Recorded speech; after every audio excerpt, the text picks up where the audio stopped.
This episode of Chicago's Bravest Stories brought to you by Sports and Ortho Physical Therapy. Sports and Ortho Physical Therapy knows a lot about training athletes. They train our police and fire members who are injured just like they would a professional athlete. And for 17 years, they've been doing it. We have Dahlia here, owner of Sports and Ortho Therapy. Thanks for being here, Dahlia. Thanks for having me, Vince. So what, Dahlia, you've done a lot. Speaking of athletes, you've done a lot with the fire department and police department in terms of sports. Who have you worked with? Yeah, so we've worked with the Blaze for the last couple of years. We've also worked with CFD Bravest, the baseball team. We donate to the Battle of the Badges, to Ignite the Spirit, to Run to the Remember. You know, just a lot of the organizations that the police and the fire department run. Yeah. Again, when you're training someone, they wouldn't necessarily treat us having injuries the same as you would a 60-year-old tax accountant. You know, our shoulder injuries are a little bit different, huh? Exactly. Yeah, you can't rehab, a fire or police member like you would a 90-year-old grandma. It just doesn't work. For sure. Well, we also know that you have a vested interest in us, and you've been taking care of us, and your support with our charities like Ignite the Spirit. I know you've done the firefighter and paramedic ball. You've definitely been a huge supporter of CFD for many years. And so we wanted to thank you and bring more attention to sports and ortho therapy, because you're not a commercial, you're a private practice, you're not a franchise physical therapy place, so you're really giving actual one-to-one therapy to our members. Yeah, we're all about keeping it in the family. We definitely want to make sure that any family member of mine is gonna go over by you, Dahlia. That's for sure. Thank you, Corey. I appreciate that. No, it's our pleasure. I mean, we just want to give back the way that you guys give to us, so we're happy to do it. So Sports and Ortho Therapy at sportsandorthotherapy.net, and 7 locations across Chicagoland. So thanks, Dahlia. North, south, east, west. East, west, northwest. Yeah. East. Thank you, guys. I appreciate being here. Thanks, Dahlia.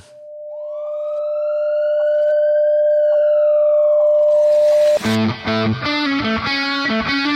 1, Engine 4, Truck 2, Truck 10, Ambulance 82, Battalion 2, Fire 1020 North Main, help is on the way.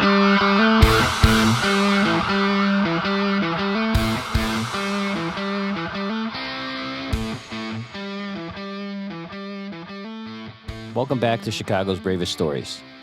On December 3rd, 2020, at 1912 hours, companies were dispatched to a still alarm for reported structure fire.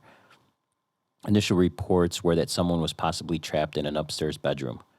Romeoville police arrived on scene and confirmed a child was trapped on the second floor. Romeoville officers made multiple attempts to enter the building, but were unable to due to the smoke and heat conditions.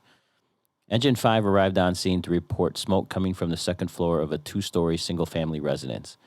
Engine 3 arrived immediately thereafter. Engine 3 Lieutenant Tickmore, Firefighter Vandermeer, Firefighter Baumgartner, Firefighter Felber made entry through the Alpha side door to the second floor, where they encountered moderate heat and zero visibility due to smoke conditions. Tickmore, Vandermeer had the hose line and performed a right-handed search while attempting to locate the fire. Baumgartner and Felber performed a left-handed search on the second floor. The child victim was quickly located by Firefighter Felber in a bedroom. Firefighter Felber, Firefighter Baumgartner removed the victim through the Alpha side door. The victim was unresponsive and not breathing. Treatment was immediately started in the front yard, and the victim regained spontaneous respiration shortly thereafter. Through their quick and aggressive actions, Firefighter Felber and Firefighter Baumgartner made a successful rescue and unquestionably saved this child's life.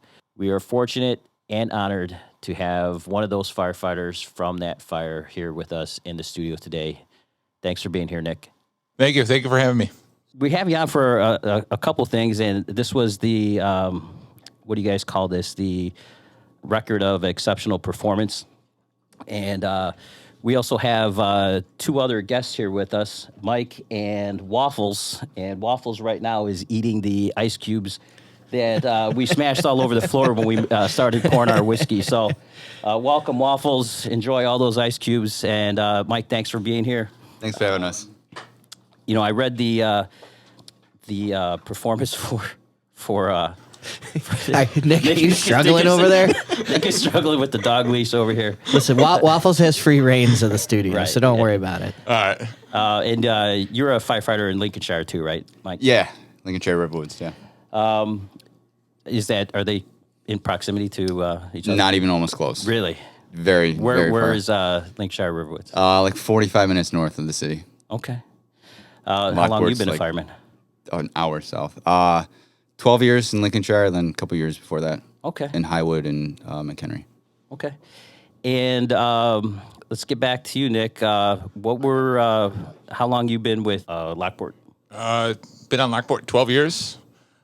Started before that at Roselle Fire Department. Okay. I worked at Summit and Lyons as well, and Elk Grove Township as well. Went through the academy there at Elk Grove Township, and then started as a cadet in high school on Roselle as well. And both of you can jump in here. How did you guys wind up getting into the fire service? Did you have any family? What was the mindset here? I was that kid. My grandpa was on the city for 32 years. I got his fire helmet growing up, as a young kid, and I always wanted to be a firefighter. Did you fan with him in the city? So he retired the year I was born, but I remember him like. So he was old school. Yeah, he was on 55 through 87. Really? So, but I remember, he'd take me a couple firehouses growing up, and he was actually at the time known as one of the best firehouse cooks in the city. Really? Yeah. So he owned a cabin up in like the UP, and when I was a junior in high school when he passed away, and so I didn't really I started to ask him questions that year. I did a report on him and everything like that, and he didn't elaborate a lot. It was when I first started to get into the fire service. It was like junior of high school. My grandma passed away when I was 21, right after I got on Lockport, and I actually met a couple guys from his firehouse at her funeral, and so then I picked their brains a little bit, and they were like, he was like the best firehouse cook at the time in the city, and bring deer. He was a big outdoorsman. He'd bring deer in, butchered deer there. Would always have everything ready to go, and Really? yeah. So. And a huge jokester too, so I'm kind of living up to that name. So Oh, that's Corey's specialty. apple doesn't fall too far from the tree. What about you, Mike? What got you in? No family in the fire service, but just like growing up, seeing fire engines and all that, and got into high school and did like a career program, and then it's like, yeah, schedule's good, pretty cool job, and then Did have to sit in that office? Yeah. Did have to punch a clock? yeah, good benefits, good vacation, and then just ended up getting in there from there. What about you, Waffles? What got you into the service? Waffles is enjoying this time. Mike, I got a question for you. I don't know. You can tell me if this is fake news or not. Somebody told me that you said you were in Highwood. Yeah. Somebody told me that Highwood, like for people that have seen it before, like a lot of fire engines will have like the American flag hanging off the back. Somebody told me that Highwood has the Italian flag floating from the back of the fire. True or false? Not when I was there, but back in the day. Yeah, for that was the sure. move. Yeah, there was like a whole like the south side of Highwood was when I started. Heavy Italian. It's all old school Italian. If you didn't have an Italian last name or if you didn't speak Italian, they wouldn't talk to you. Worse than Melrose Park? So, yeah, it's How did you get in your current position is what I want to know. Right. Well, all right, moving on. yeah, it was very very Italian. It was a cool place to start for sure. I just thought that was super. Like I heard that, I was like, I've never heard like some of the most Italian places, Cicero, Berwyn, our neighborhood out west. Like I've a lot of heavy Italian firemen, and like when I heard that about Highway, I'm like, geez, aggressive move. Yeah, For the Italian flag on the back. it was a lot of fun starting there, and like I said, the south side of town was all Italians, and they were very, they'll look at your shirt when you walk in. If there's not a vowel in the end, they wouldn't talk to you. Yeah. Now, are you Italian? Yeah. Okay. All right. Yeah, so it worked out. I didn't know what they were yelling at me. No idea what they were screaming at me, but I still, the vowel. It's an E. Go heavy with the hands. Yeah, right. Talk with your hands, and I was good to go. So let's come back to Nick. So Nick, you know, through your grandfather and all his buddies, they kind of gave you the itch. Where'd it go from there? How'd you wind up pursuing getting into the fire service? He grew a mustache first. Yeah. And then, Now that is an impressive mustache. That is a legit mustache. I'm not gonna lie. Thank you. So far, I would have to say that's the top mustache of the podcast. I Yes. think you might have top dibs. I'm honored. I'm honored. Nick. So there was a career fair in high school, and I was like one of those kids that hated high school. And then there was I grew up out in Roselle. Technology Center DuPage out in Addison was a vocational school from the area, and they had a fire science program. I also went to the tech program. Did you? At Lake County, yeah. Oh, okay.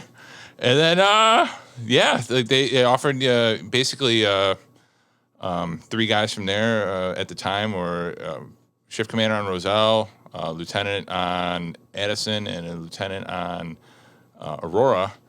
And basically the program offered like your basic Fire 2 curriculum. Plus there was like hands-on practical stuff. They had engines there. They had a smoke trailer. You got full gear. So SCBAs. could you get accredited from that? No, so I got college credits for that. And then actually the last semester of my senior year, I got my EMT. So I right out of high school before I was 18, I had to wait till I was 18 to take the state test, but I had my EMT as soon as I turned 18, basically. So you're an overachiever is what you're trying to say. No. And then, then after that, I did a year of college. When I was a junior, I got one of the guys was a shift commander, instructor there at Roselle. So he got me into the Explorer post at Roselle. I started riding like crazy. It was like I fell in love with it immediately. You know, I knew I wanted to do this. So from there, and then I did that all throughout high school. Did a year of college at COD, and then a buddy at the time. I was big into music, and I was at a concert, and he was like, "Hey, I'm getting into the fire academy." And I was like, "Where at?" And he's like, "Elk Grove Township." So took the test to get paid on call there, and it was the first fire academy I was able to get into. So got on there, and then shortly after, right after that summer, I got into paramedic school, and then Roselle actually picked me up part-time. So you got to go back and work where you were an explorer, right? Yeah, it was awesome. That was pretty cool, huh? Working with the guys that you got a fan with. I got to do ride-alongs, and so part of that ride-along program was knowing all the rigs, and knowing all the equipment, how to use it. I mean, we got to do some cool stuff, cut apart cars as an explorer, and do ladder bailouts, throw ladder, So you showed up way ahead of the game. Oh yeah, and then got into fire academy, and I was like, oh, this is a piece of cake, credit to that the vocational schools and the Explorer posts and stuff like that. Those are amazing, Yeah. And we're actually starting a cadet program out in Lockport coming up soon. So we just started taking applications for that. Tell people where Lockport is in proximity. Lockport, basically southwest of Chicago, probably about 45 minutes to an hour, depending on traffic. It's straight down 55. So we're in between Romeoville, Lamont, and Joliet. What about you, Mike? So you didn't like high school as well? I literally, it's like the same story. Yeah. That he has. So how'd you two meet? How'd you guys become friends? Tattoo shop. Tattoo shop? No. You lent him your mustache. Yeah, right. He's friends with a guy that's on the canine team, and Johnny is like, "Hey, I got this buddy that wants to get a dog," and then I'm like, "Yeah, cool, we'll have him come out." And then he's like, "Oh yeah, he got a dog, so he's." And you had already been at this point been like an experienced dog handler. Yeah, a couple years. And yeah, you train them as well. That's kind of your thing. Yeah, we all kind of train each other's dogs and then try to make Nick learn how to do this as well. Yeah. And like Waffles is actively in training as we speak. He's actively eating peanut butter off the floor. Yeah, sorry.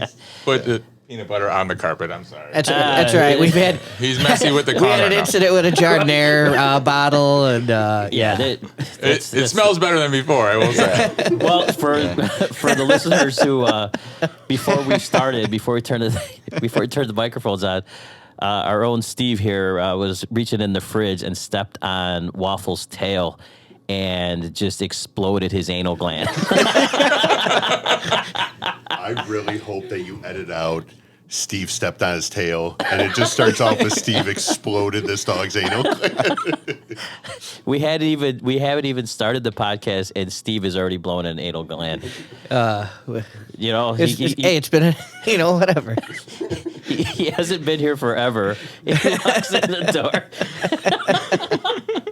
So, do you get Nick, Mike? Can you guys kind of give us a rundown of like what the team is that you guys belong to, and what the Canine's involvement is with it? Yeah, we're both on the Illinois State USAR team. So Illinois Task Force 1. The like search and rescue. Yeah, urban search and rescue team. We're part of the canine search component, and obviously we both have dogs, including Waffles. What's your dog's name, Mike? Irie. Irie? Yeah, she's 4. The same type of dog? German Shepherd. She's a badass. Yeah. She's the only female dog on the team. All the dogs on the team are 20-year dogs, meaning either Shepherd or Malinois. And she's the only female. So she runs the team essentially. So when we had Like the house. had Dan Trader in here with his dogs were specifically bite and bomb dogs. What's the specific training just to locate human beings? Yeah. Yeah. Just find people. Just to smell them and lock on and Live humans. live humans. Live yeah. humans. There's also cadaver dogs, and that's a whole different realm. Yeah. What kind of dogs do they use? That for was Vince's couch nickname. I mean, was all the the dogs- cadaver dog. I mean, all the dogs. I mean, all of our dogs could do dual purpose police work if we trained them that way. It's just all they want to do is train for a toy or train for the reward. So walk us through the process on it. Like, how does a dog like Waffles? What's the procedure for him to start being a search and rescue dog? But typically, what we do is we take handlers or people that want to be interested, want to get into the dog program, and we have them come out for a couple months, like 3-4 months. I didn't do that.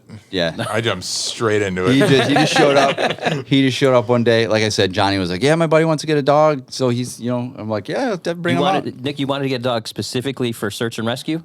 Yeah. So, backstory: my buddy Johnny. I saw what he was doing. He's got an awesome dog, Roscoe. Yeah, Johnny Valentine from Waukegan Fire. Yeah, and so I got into get into it, following his social media and seeing his dog, and I'm like, that is awesome. I would love to do that. At the time when he was starting to do that, the girl I was dating had a German Shepherd who I absolutely loved. So I was like, I would love to do this with a dog like this. You know what I mean? Like, so kind of got into it, and then I don't know, just this last year, I'm like, nothing was going on, COVID, and I'm like, Yeah. so I'm doing it. I'm You doing can it. train I'm the getting shit a out dog. of a dog during COVID. Yeah. So I'm like, I'm doing it. I'm getting a dog. And actually, I showed my fire chief this, and he was like, he's on point with everything, and he's awesome. It was like, I showed him my buddy's dog, and he's like, do that. You got to do this. This is awesome. He's gonna be a department dog. This is so cool. So I was like, okay, I'm gonna try to do it. And, So it was a fairly easy conversation with the chief. It was like showed him the videos, and my chief's a big dog lover. He actually has a couple German Shepherds and actually wanted to breed his German Shepherds and give one of them to me, and it hasn't happened. So I was like, I can't wait anymore. I got to get a dog. So is Waffles a member of Lockport? not currently. He's not certified, but He's a contractor? Yeah, he's a department dog. So it's actually kind of funny. Like my shift, my lieutenant, her dog actually just became a department therapy dog. So we got both the dogs, two dogs on the department on my shift. So is this like a scam so you can bring your dog to the firehouse? No, Yeah. Don't tell anybody. Don't tell anybody. Edit this out. Yeah. So I've been bringing him to the firehouse since I got him, and he loves going to work. He knows All the dogs know that when they're going to work, they know. Oh yeah. So when you're training them, I imagine it's very much like a hide and seek game. He finds somebody, you reward them, like Yeah. get them all excited, and like just And do it again, huh? It starts Yep. off very, very remedial, and then you just build everything up, and then it's you're looking for you're looking for point A to point B, but if like that's a huge task, you know what I mean? So there's like make it into steps. Very, very small Well, steps. that's what And it's our one guest was saying when Dan Trader was training his dog before they took the dog into the airplane, because they were trying to figure out how to jump out of an airplane with the dog, and he said you bring the dog to the airplane, oh good boy, and then you go, and then you leave. and then you bring them put a step into the airplane, okay good boy, and then you leave, and then you just keep. It is painfully slow. It is. Yeah. So It's- it takes average like 2 years to train a dog to get ready to actually test and actually get certified. So my dog, she just certified. She was 3.5. So, and there was when a bunch of us got on the program, was kind of slow moving. So hopefully we'll have his dog and another guy on our team's dog certified by 2. And the dogs have to be 18 months to certify. I read a story after 9/11 that the dogs that they were using, they had to let the dogs find live human beings at one point, because the dogs were going into this depression of just finding, dead people, and they figured out like what's wrong with these dogs. We can't figure out what's wrong, and they finally figured out that the dogs were just depressed because they weren't finding anybody. They read your body language more than they read, what you're saying. Yeah. They read how you're acting, and obviously at 9/11 it was definitely a somber and very depressing time. So you have somebody who's trained you your whole life and is always positive when you do things, and then you spend a week or 2 weeks at ground zero and nobody's finding anybody, and it reads off the people and all the people around them. So yeah. you kind of had to build. You have to build them up and get them excited about work and everything. Nick, where was Roselle your first full-time firefighting job? So out in the contract. Okay. So after paramedics, I did my paramedic ride time there too. It was awesome. Actually, you guys know Nick Camby at all? Yes. Camby was my preceptor, so I got to mess around with him and Eddie Froelich. So at Roselle, so I know both very well. So Camby's awesome. Shout out to that guy. I haven't seen him in forever. So yeah, Camby was my preceptor at Roselle. Got on because he was like, "Hey, I don't know if I'm going to be able to be a preceptor. I'm supposed to get in the city." Luckily, it worked out for me. That dude is an amazing medic and taught me a lot. So I got on the contract there, and then actually he was my first partner. And then I hung out there for a few years, and then right when I turned 21, I started testing everywhere. So you didn't test until you were 21. You were comfortable where you're at. You were on the contract, and Well, you couldn't take any. I think I took Hanover Parks because I think they were the only one that was like 20 years old, and some college credits was a requirement. But then I started testing everywhere. I almost got on Rockford, and then right away, and then Lockport. A couple guys at Roselle went to Lockport, and they were like, I never even heard of Lockport, growing up, and they were, they told me, they're like, hey, this job's awesome. It's kind of a hidden gem down here. So I took their test in a consortium at College of DuPage, and then got on it. I got on Lockport at 21. So I think I only tested, maybe took 4 or 5 tests. yeah. Yeah. So Where was your first job, Mike? Highwood, Lincolnshire, as through the career exploration thing, and then got hired in Highwood and worked there part-time, and then got hired full-time in Lincolnshire, and then worked part-time in McHenry for a little while. But Lincolnshire was the first full-time job. Do you remember your first fire that you were at? Yeah, my first fire on probation.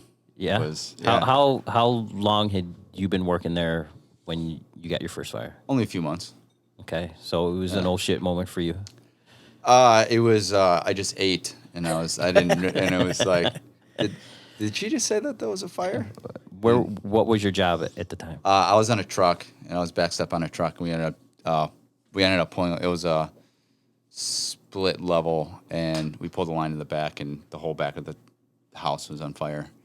And then we just pulled 2.5 to the back, and then hit it from the outside, and then went in the back. So as a porch. truck guy, you were. Well, suburbs don't. It doesn't matter what you show up on as long as you show up. You just gotta get there, Yeah. and then whatever needs to get done gets done. Other than that, it was pretty uneventful. Just Yeah, I Go mean, away. it was pretty badass. I mean, Yeah. it was well. I had been to a couple fires before then, but that was like the one. That was the one. First one when I was full-time career, and I was like, holy shit, Yeah. this actually happens. what about you, Nick? What was your first one? So actually, It was this last one that he pulled that guy out of. yeah. That was the one we just read. Yeah, it's taken 15 years. So yeah, the first fire actually was my first day of paramedic ride time, and I was with Canby. Were your ride time you were number 3, or you were like a medic at that point? I was number 3 on the ambulance. So just doing my paramedic first day of ride time during paramedic school. I was part time on Roselle, so anytime it worked out, like I get paid anytime like a full still came in or something like that. So or a callback came in, so it was kind of nice. And so we got called to apartment fire. Like I think there were 5 or 6 stories. Technically, they were in Itasca, and we opened the door, and I mean, you could tell that they were, fire blowing out the window. And it was my first fire ever. I think I was like 19, and just, I don't know, like I was just like, oh my God, this is happening, and opened the door, and, fire, smoke basically all the way down, like maybe a foot or 2 off the floor, and you could see straight in, and you see a hand laying off hanging off the couch. I felt Canby actually got in there, made the grab, and I followed him in, and then actually the woman woke up, and like we shuffled her out of into the hallway, and then she was like, my baby's in there, and we ended up going past the fire room into the bedroom, and him and I were searching the room. I remember there were like bassinets like everywhere, and then the baby was in the fire room and passed away. But that was my first fire. That was insane. That was a pretty doozy for your first Yeah. one. Yeah, I was like, whoa. So, Oh, I mean, you were with a good guy. Oh, yeah. So you had that going for you. I think we should go back to Nick's. So we got a group text for all the guys on the canine team, and just like random, like I don't know, it was a Tuesday or some random weekday. He texts the group. He's like, "Hey, I got a grab," and I was like, "What? What do you mean? Like, what are you talking about? What happened?" He's like, "Yeah, I just pulled a kid out of a fire." Like, oh, all right. Well, yeah, that's fucking awesome. Like, what happened? And then he's, like the next day at training, he's like, yeah, I found a kid. He was on a bed. I pulled him out. And in typical, like nonchalant mustache, flying. Like, so yeah, I got in there. I pulled the kid out, and we got to the front yard, and he was breathing, and we were doing CPR, and he's at the hospital. I was like, holy shit, Nick. That's pretty impressive, dude. Nick, did you get a chance to meet this kid after? not yet. So, Is that in the works? yeah. So the letter I sent you from my battalion chief, I asked to meet the kid, and he said he's going to try to arrange that. So I was trying to. It was like early December 3rd, so I really wanted to meet the kid. Visit the kid in the hospital and stuff like that for Christmas, and get him COVID happened.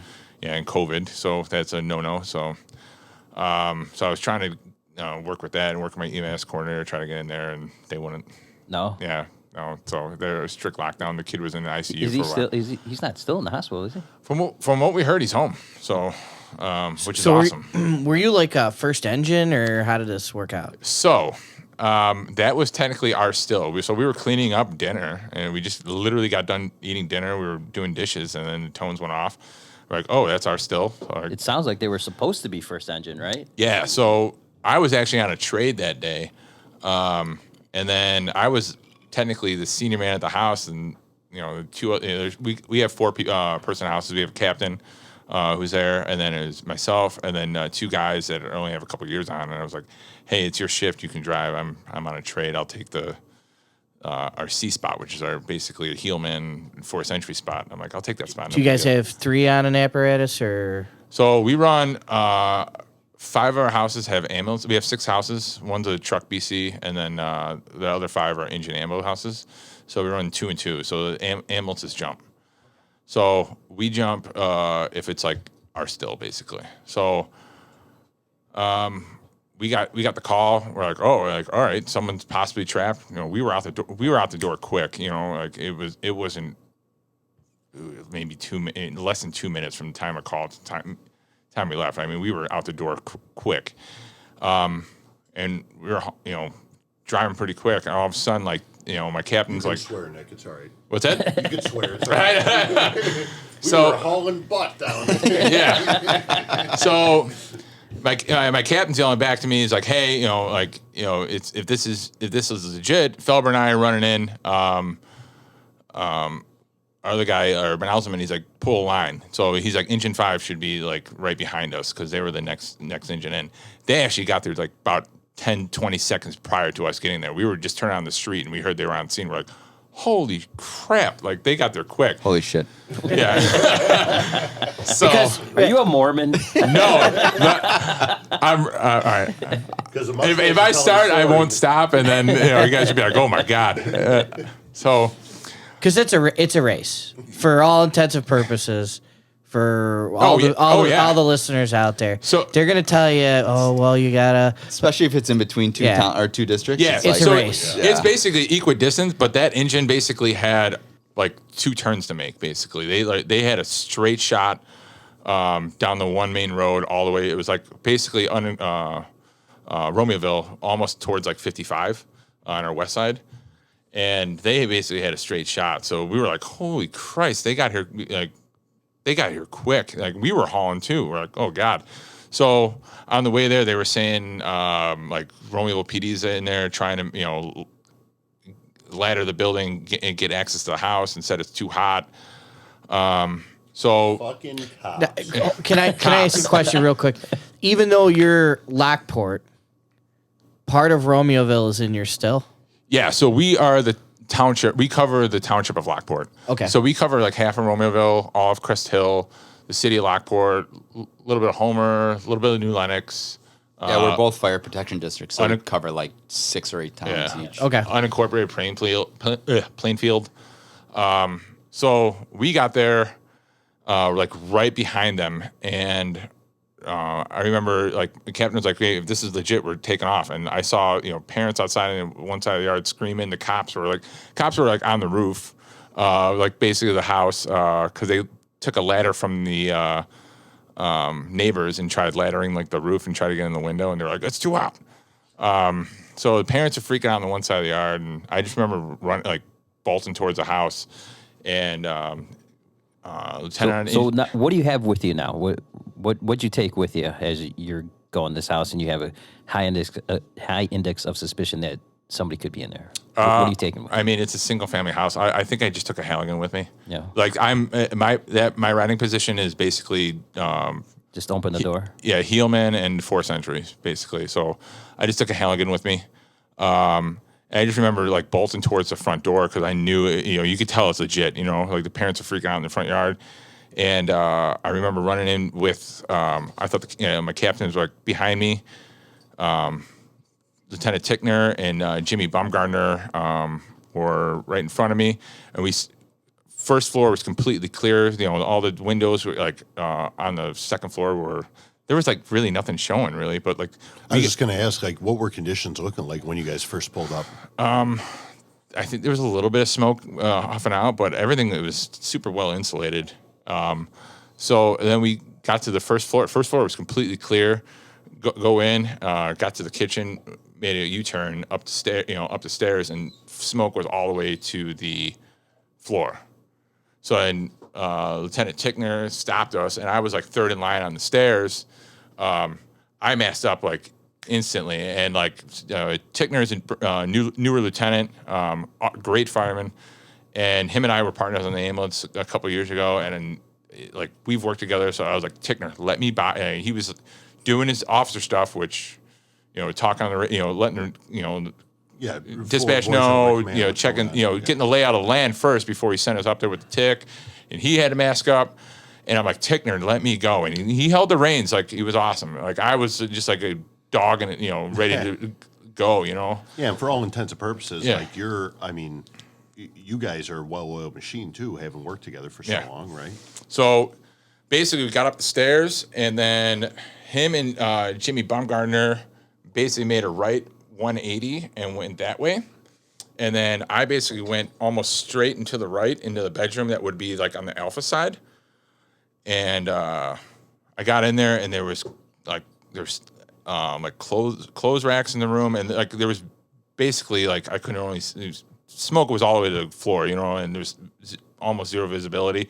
I was running into stuff. I found the bed, got on top of the bed, and there was blankets everywhere. And then I could probably see like 5 inches in front of my mask and looking around. And then luckily I got on top of the bed and I pulled the blankets back, and then there was the kid. I'm like, oh my, like. Holy shit! Yeah, my initial reaction was holy shit. Like, is that a doll? So and then like literally like no shit. Like we trained for this moment, and then I jumped back to the I was only probably maybe like 4 feet in the room. I jumped back to the door frame, was banging. Like I got the victim, called them back. I literally, the kid was face down, grabbed the kid, started scooting. I knew like the stairs were right outside, basically right outside the door. Started scooting down the stairs. And as soon as I got to the stairs, Jimmy Baumgartner was coming up. I was like, grab the legs. And as we were going down the stairs, Dustin Vandermeer was bringing the hose line up the stairs for the fire. Fire was in the other room, I think, on the Bravo side bedroom. Did you have any heat when you found the kid? Moderate heat conditions. So the door to the fire room, I guess was closed, but like literally, I think I was up there max 2 minutes. It was very quick.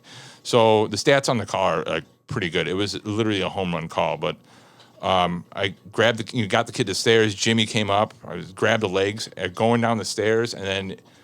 I remember passing Dustin, and I just remember like guys were on the stairs. And I just remember like straight up, like because I was talking like immediately after the incident. It was like my vision just went like that. You know what I mean? Tunnel vision.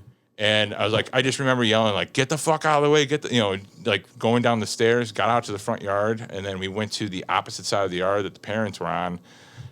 We set the kid down, and then I assessed him. It wasn't breathing.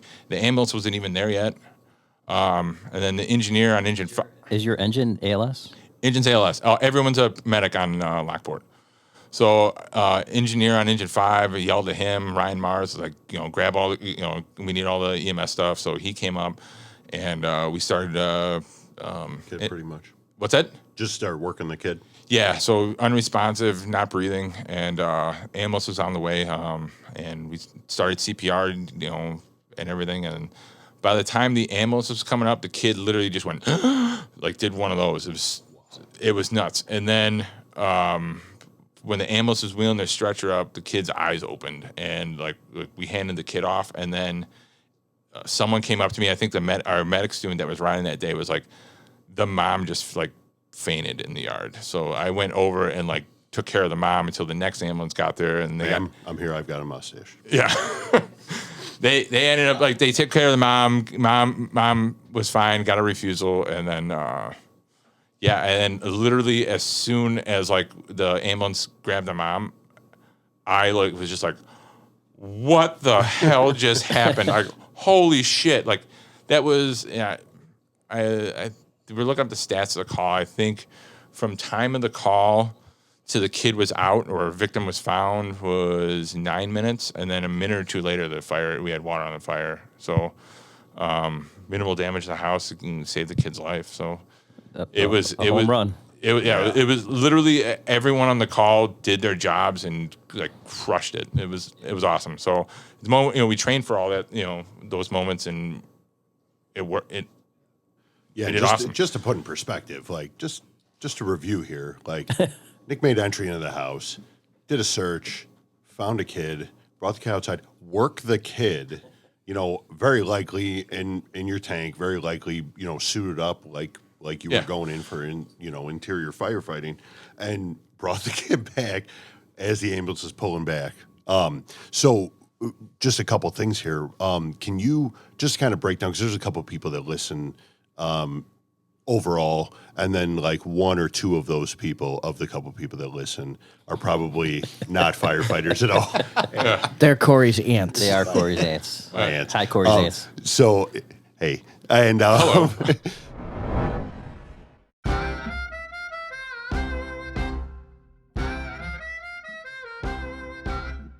This episode of Chicago's Bravest Stories is brought to you by Chicago Pepper Brothers. The Italian beef sandwich is a Chicago classic. And what do you always pair with a beef? Peppers. There's a lot of places you can get a great beef in the city, but the peppers typically leave much to be desired. At Chicago Pepper Brothers, we decided it was time for that to change.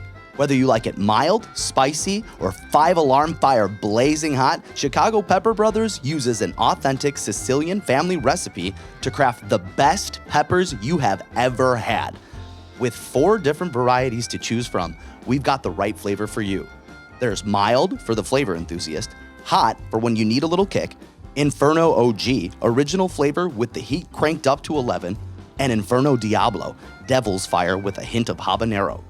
From our premium locally sourced ingredients to our handmade small batches produced right here in the city, not the suburbs, our motto of loyalty, integrity, and passion shines through in every bite. Not only are these peppers great for Italian beefs, but you can put them on everything. Burgers, sausages, chicken, spaghetti, pizza, tuna salad, or even just a slice of toasted focaccia. When there's a jar of Chicago Pepper Brothers open in the house, you're looking for any food you can find to add as a condiment to your peppers.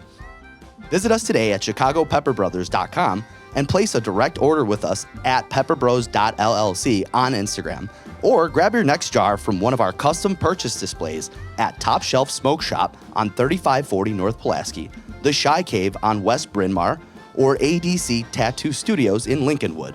Chicago Pepper Brothers, a pinch of heat, but yet sweet.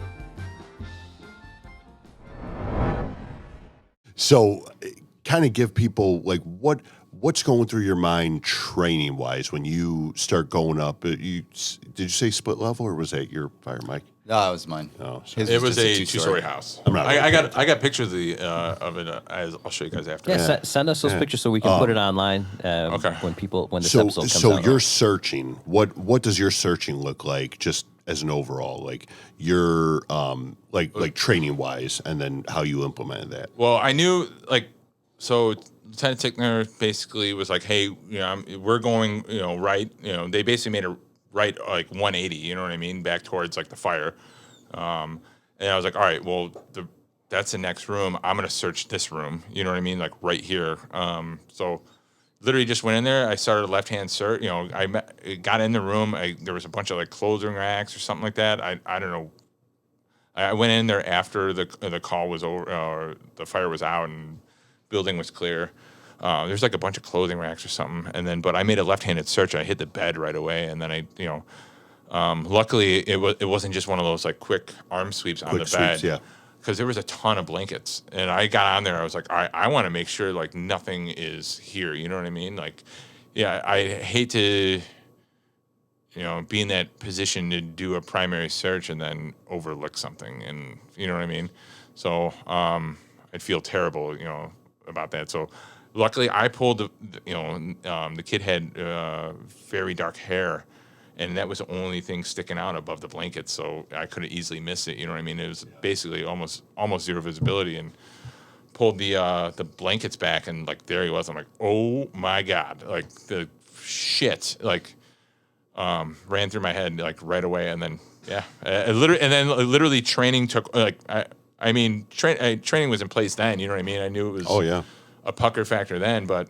Like when I found the kid, it was like instant. Like he yelled back, like, "Hey, I got the victim here." Going to the door frame, made the noise. Like called him back, and literally grabbed the kid, scooped him up and started dragging him down the stairs. And then it was just off to the races. Yeah, it was wild, man. Yeah, there's, definitely a lot of shit going on here. Because I've heard a couple different. Maybe you guys want to jump in on this too, but like I've heard a couple different. Ideas about searching. Obviously, like this house going into it, you got a victim. So definitely a different situation. But like, I've heard the paradigm of your primary search is you walk in, if you trip on a body, you grab it and you go, but otherwise, like, it's quick. And then I've heard of other places where, again, in a perfect world, you've got an officer at the doorway with a tick camera watching watching a firefighter search as he's going through. That's basically what we do. Like, we train pretty hard at Lockport, and that's what they're doing. I knew that Tickner and was going towards the fire and trying to obviously clear close to the fire back. And I was like, all right, well, they're the next room over. Let me search this room real quick. Right. And it luckily paid off. So, I think like also, I mean, at least for us, like we don't show up with that many people, so you got to be real thorough and real quick with your searches, or especially when the parents are in the front yard freaking out. Oh yeah. And that's like that's any call, any EMS call, any call you go on, and you show up and somebody's screaming at you. You gotta kind of tune that out and focus on the task at hand. Obviously, being searching a house or. Did you ask where the bedroom was, by chance? No, you can kind of like. I've been in enough of those houses, like they're on ambulance calls all the time, So they always say like pre-planned. But they didn't. The mom didn't say anything about where the kid was. No, they were like the parents were freaking out. So like, I mean, I knew like rightfully so the layouts of those houses because you're in ambulance calls all the time on those houses. So. Well, we've had a couple guests on here. Kevin said you go in there like you're going to rob the place. Yeah. You go in there on an ambo run or a CO run. He's like, go in these buildings like you're going to rob the place. Oh, yeah. No, yeah. You want to like try to like case the joint, like so. Yeah. And I mean, it pays off. You know what I mean? Like, and that's what's so crazy about, I mean, and a ton of respect for you guys. Like the farther outside of the city, like as much as I feel it's almost cheating in my town because like I've got a high rise or I've got a bungalow and maybe there's bedrooms up in the second floor of the bungalow or maybe not, but it's still a fucking bungalow. And like I know pretty much what I'm gonna get, but like out by you guys, like 4 houses on the block are completely different. You could have a 3-story, McMansion, and then you got a 1-story raised ranch. Like all of our stills are completely different. We got everything, so like we got to know how to deal with everything. But I mean, everyone's well trained. We train constantly, so that's the biggest thing. What about you, Mike? I mean, just overall, like anything that kind of jumps out at you in your career, that any calls you had. Any fires you had? Not as exciting as this guy's. Well, whatever. I mean, the guy's got a mustache. He's going to put on a show no matter what. Right. Yeah. Did they interview your mustache at the local news? Did they want to know like how the mustache found the baby? Did they just pointed? Where are we going, mustache? Mustache. Never let me down yet. Yeah, I've never had any rescues saves, or anything. grabs, No saves or anything. We've had a couple with the dog, so yeah. I mean, well, let's hear about some dog. Yeah, I mean, some dog rescues. Waffles been waiting this whole time for finally. Yeah, he's just the making dog noise. story. He's going to town on that toy. Oh yeah. Yeah, I mean, I work in a town we got 3 stations and like. So are you 15? Are you on call all the time with your dog for when they need you? Yes, now we are. So kind of we've kind of evolved since I've got on this team, on the USAR team. We've kind of evolved into more of a localized resource. How many dogs are we talking involved in the whole team? There are 7. 7, Including Waffles? Yeah. So anyway, there's 2. So we got 2 puppies. Yeah, So 2 Is Waffles, this statewide, or I mean, you say statewide, but most of Illinois' resources are dedicated towards the Chicagoland area. right? So they're all Chicagoland dogs. So Nixon, Lockport, Rami is in Lamont, and those are the 2 youngest dogs. They're both not certified. I'm in Lincolnshire. Johnny's in Waukegan. His dog's certified. Mike McDivitt is in North Aurora. His dog's certified. And Todd Basagio is in West Chicago, certified, and then we got a guy in Milwaukee that he's a fireman, volunteer fireman, just outside of Milwaukee, but he's on our task force USAR team. And so whenever the call goes out that they need a dog, and who makes that determination that a dog is needed for a So search? with Illinois Task Force 1, they need, much like any large resource, they need a state or a declaration of emergency from the governor to deploy us as like a state asset, either in state or out of state, or like a IEMA request or like a request from another state. So for us to go out the door is like move heaven and earth to get us out the door and go do stuff. So when I got on the team, we were all like, all right, we got these dogs and we're going to train them and do cool stuff, but we need these dogs to actually go out the door and do stuff and like be effective and be efficient and actually be requested and be needed in our towns, not just at a state level. So we kind of pushed over the last couple of years. We kind of pushed we kind of essentially just developed our own team, kind of outside of the MABUS, but outside of the MABUS, outside of the task force response, outside of the MABUS response, as more of a local asset for all of our just towns. Kind of letting people know that you're an asset that's available to them. Yes, exactly. So our dogs are trained in finding people in like disaster dogs. So they find people in collapsed buildings and rubble, stuff like that. And they also find people like missing people, tracking, trailing, and then open area searches. So Nonviolent. So nonviolent stuff. So, you have a Alzheimer's patient walk away from their nursing home. You have a kid at the park that takes off and their parents can't find him. So stuff like that. I say probably. Do you guys get a lot of lost kids? Well, so typically how it works in pretty much most of Chicago is it's more of a police matter for missing people unless they call the fire department for like a thermal imaging camera. Mm-hmm. So people go missing all the time, but they don't call the fire department. They call 911. The police handle it. So what we wanted to do was say, hey, we're out here. We have these dogs. They're super highly trained. They're super effective, super efficient, and we want them to get out there and get work. Right? Yeah.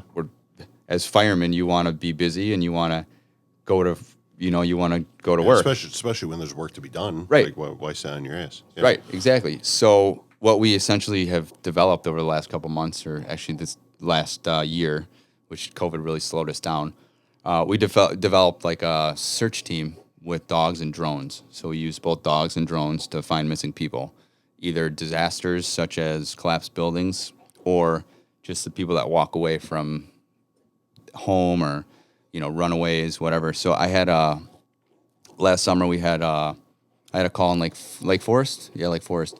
And it was a suicidal male that took off from home. And got there, it was like 90 degrees plus like 1,000% humidity. And we got out there and he had ran from home. He had looped back and he was in the backyard. And then he took off running again once he realized that the cops were at his house.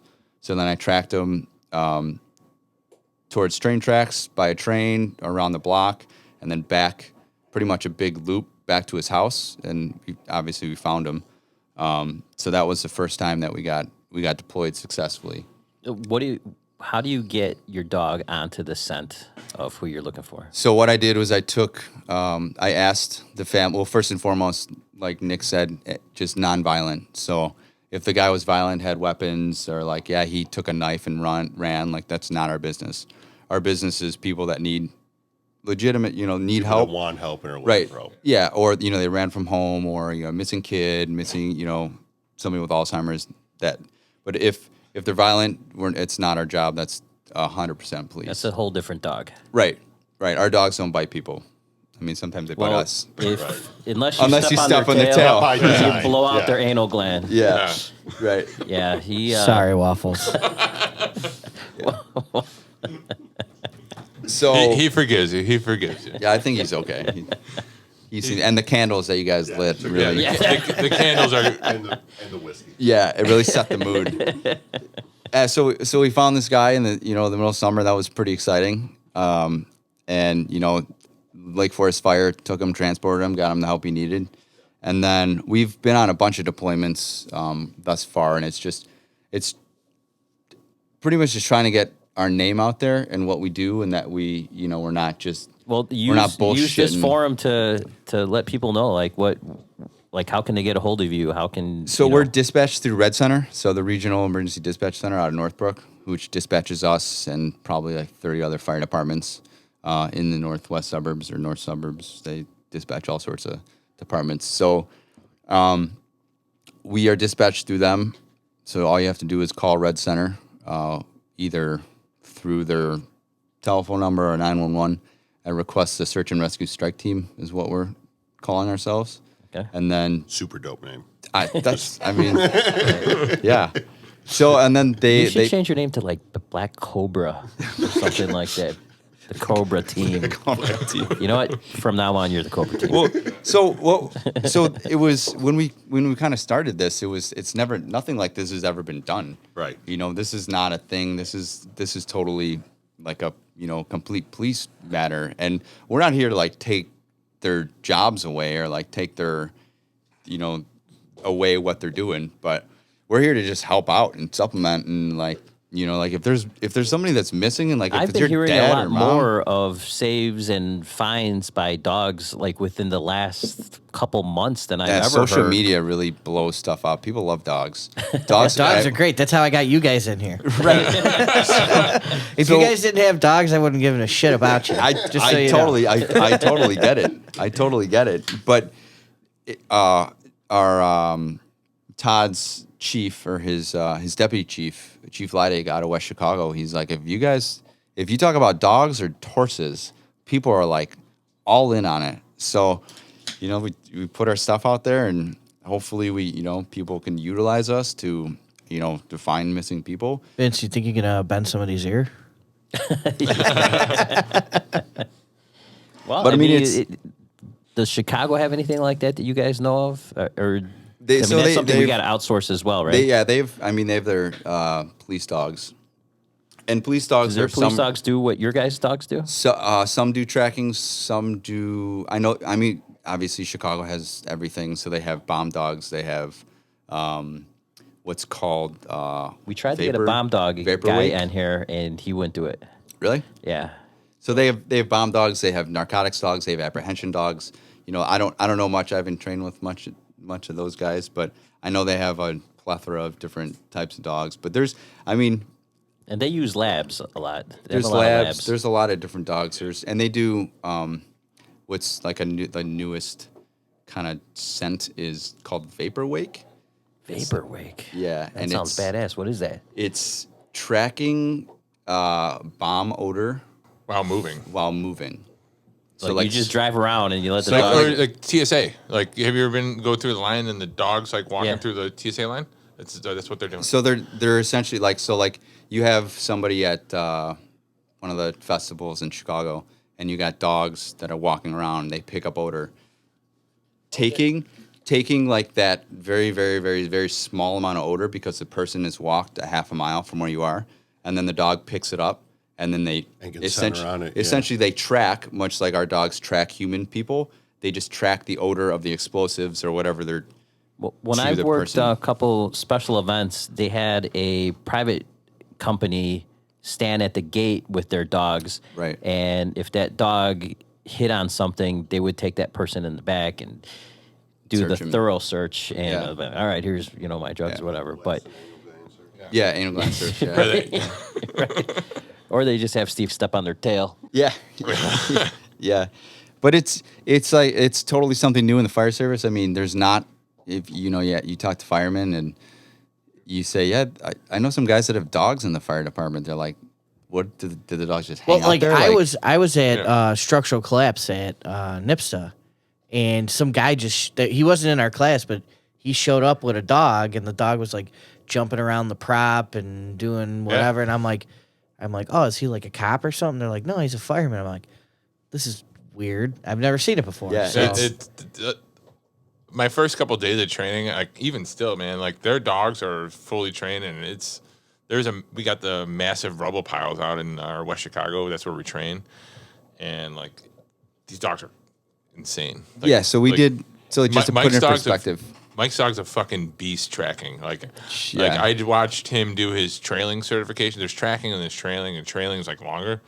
And I walked with him, like, because I'm the new guy, so like walk with Mike and just pay attention to what his dog's doing. all you're doing, like, all I did for that was just watch his dog Irie, and like, because you're looking at dog behavior. Is there a benefit for having an inexperienced dog follow an experienced dog? Well, just him. It's more so just him Yeah, watching. it's just because you gotta know your dog's behavior. Like, all right, are they flicking? Are they smelling animal piss, or are they smelling Are they on track with the human order? Is it similar to hunting dogs, where Yeah. like if you have a hunting dog that finds a pheasant, there is no, 100% that dog's on Is a pheasant, on pheasant, and yeah. it's not like another Same- dog or anything. same thing. But Same thing. he did his trailing. How it was supposed to be like a mile and a half, or what is it? Like over 3. It was 2 like miles? 3. Yeah, it was like over 3 miles, and there was like 30-mile-an-hour winds. It was And- insane. And his dog fucking killed and it was like 2 hours old. So it was, and typically, like from my experience with like training over the last 3 years, like people and dogs finding people after like 2 or 3 hours is like very, very, very rare. And so one of our more recent call outs, we got requested to Elmhurst, and it was like 11 o'clock at night, and Elmhurst got called out. Their police got called out. They had a dog, and they requested a county dog, and both the dogs were unsuccessful. And then somebody called us. I don't know who requested us, but we showed up, and it was like 7 hours later. And Todd's dog got out, tracked this guy who had walked away from his house. He was like 70 or 80, walked away from his house, walked like just under a mile, like pretty much around his block, through a park, across a bridge, and along a creek. And what he had done was he walked along the creek, and he had made suicidal comments to his family, and his family blew him off. And then a couple hours later, when he didn't come back, they called. So it's 7 hours later, and this guy had scooted. He walked like a mile away from home and scooted into the brush line next to a creek and passed out. And Todd got his dog, and his dog tracked, pretty much followed the track all the way a mile down towards this creek, and then just past where this guy was.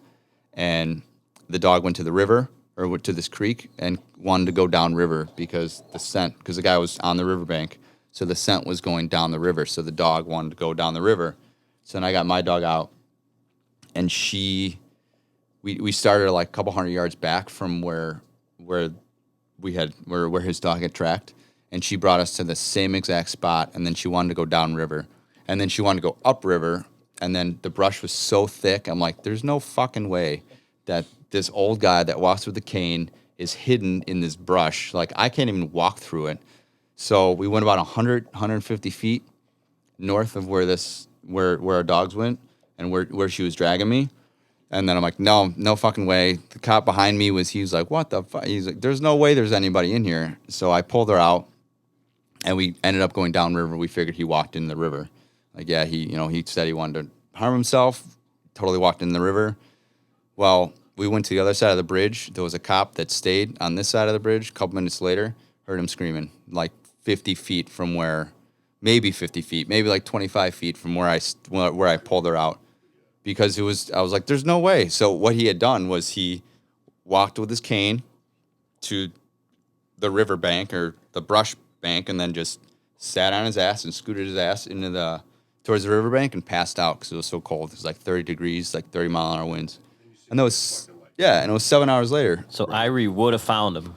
And it was 100%, 100%. It was my ass. It was like, there's no way. Yeah. So, all right. So you're at the firehouse. The dog is with you all the time. Yeah. Yeah.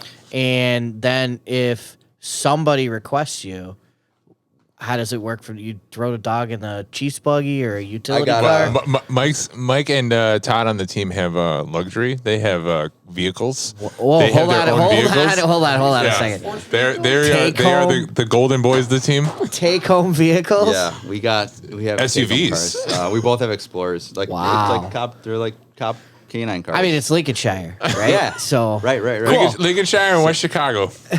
both fire protection districts. We have great tax base, great community. Our trustees, 1,000% our trustees. We're 100%. Like my chief's behind us, Todd's chief's behind us, and they were like, well, you just gave us a story about how if that guy wouldn't have been found if your dog didn't track.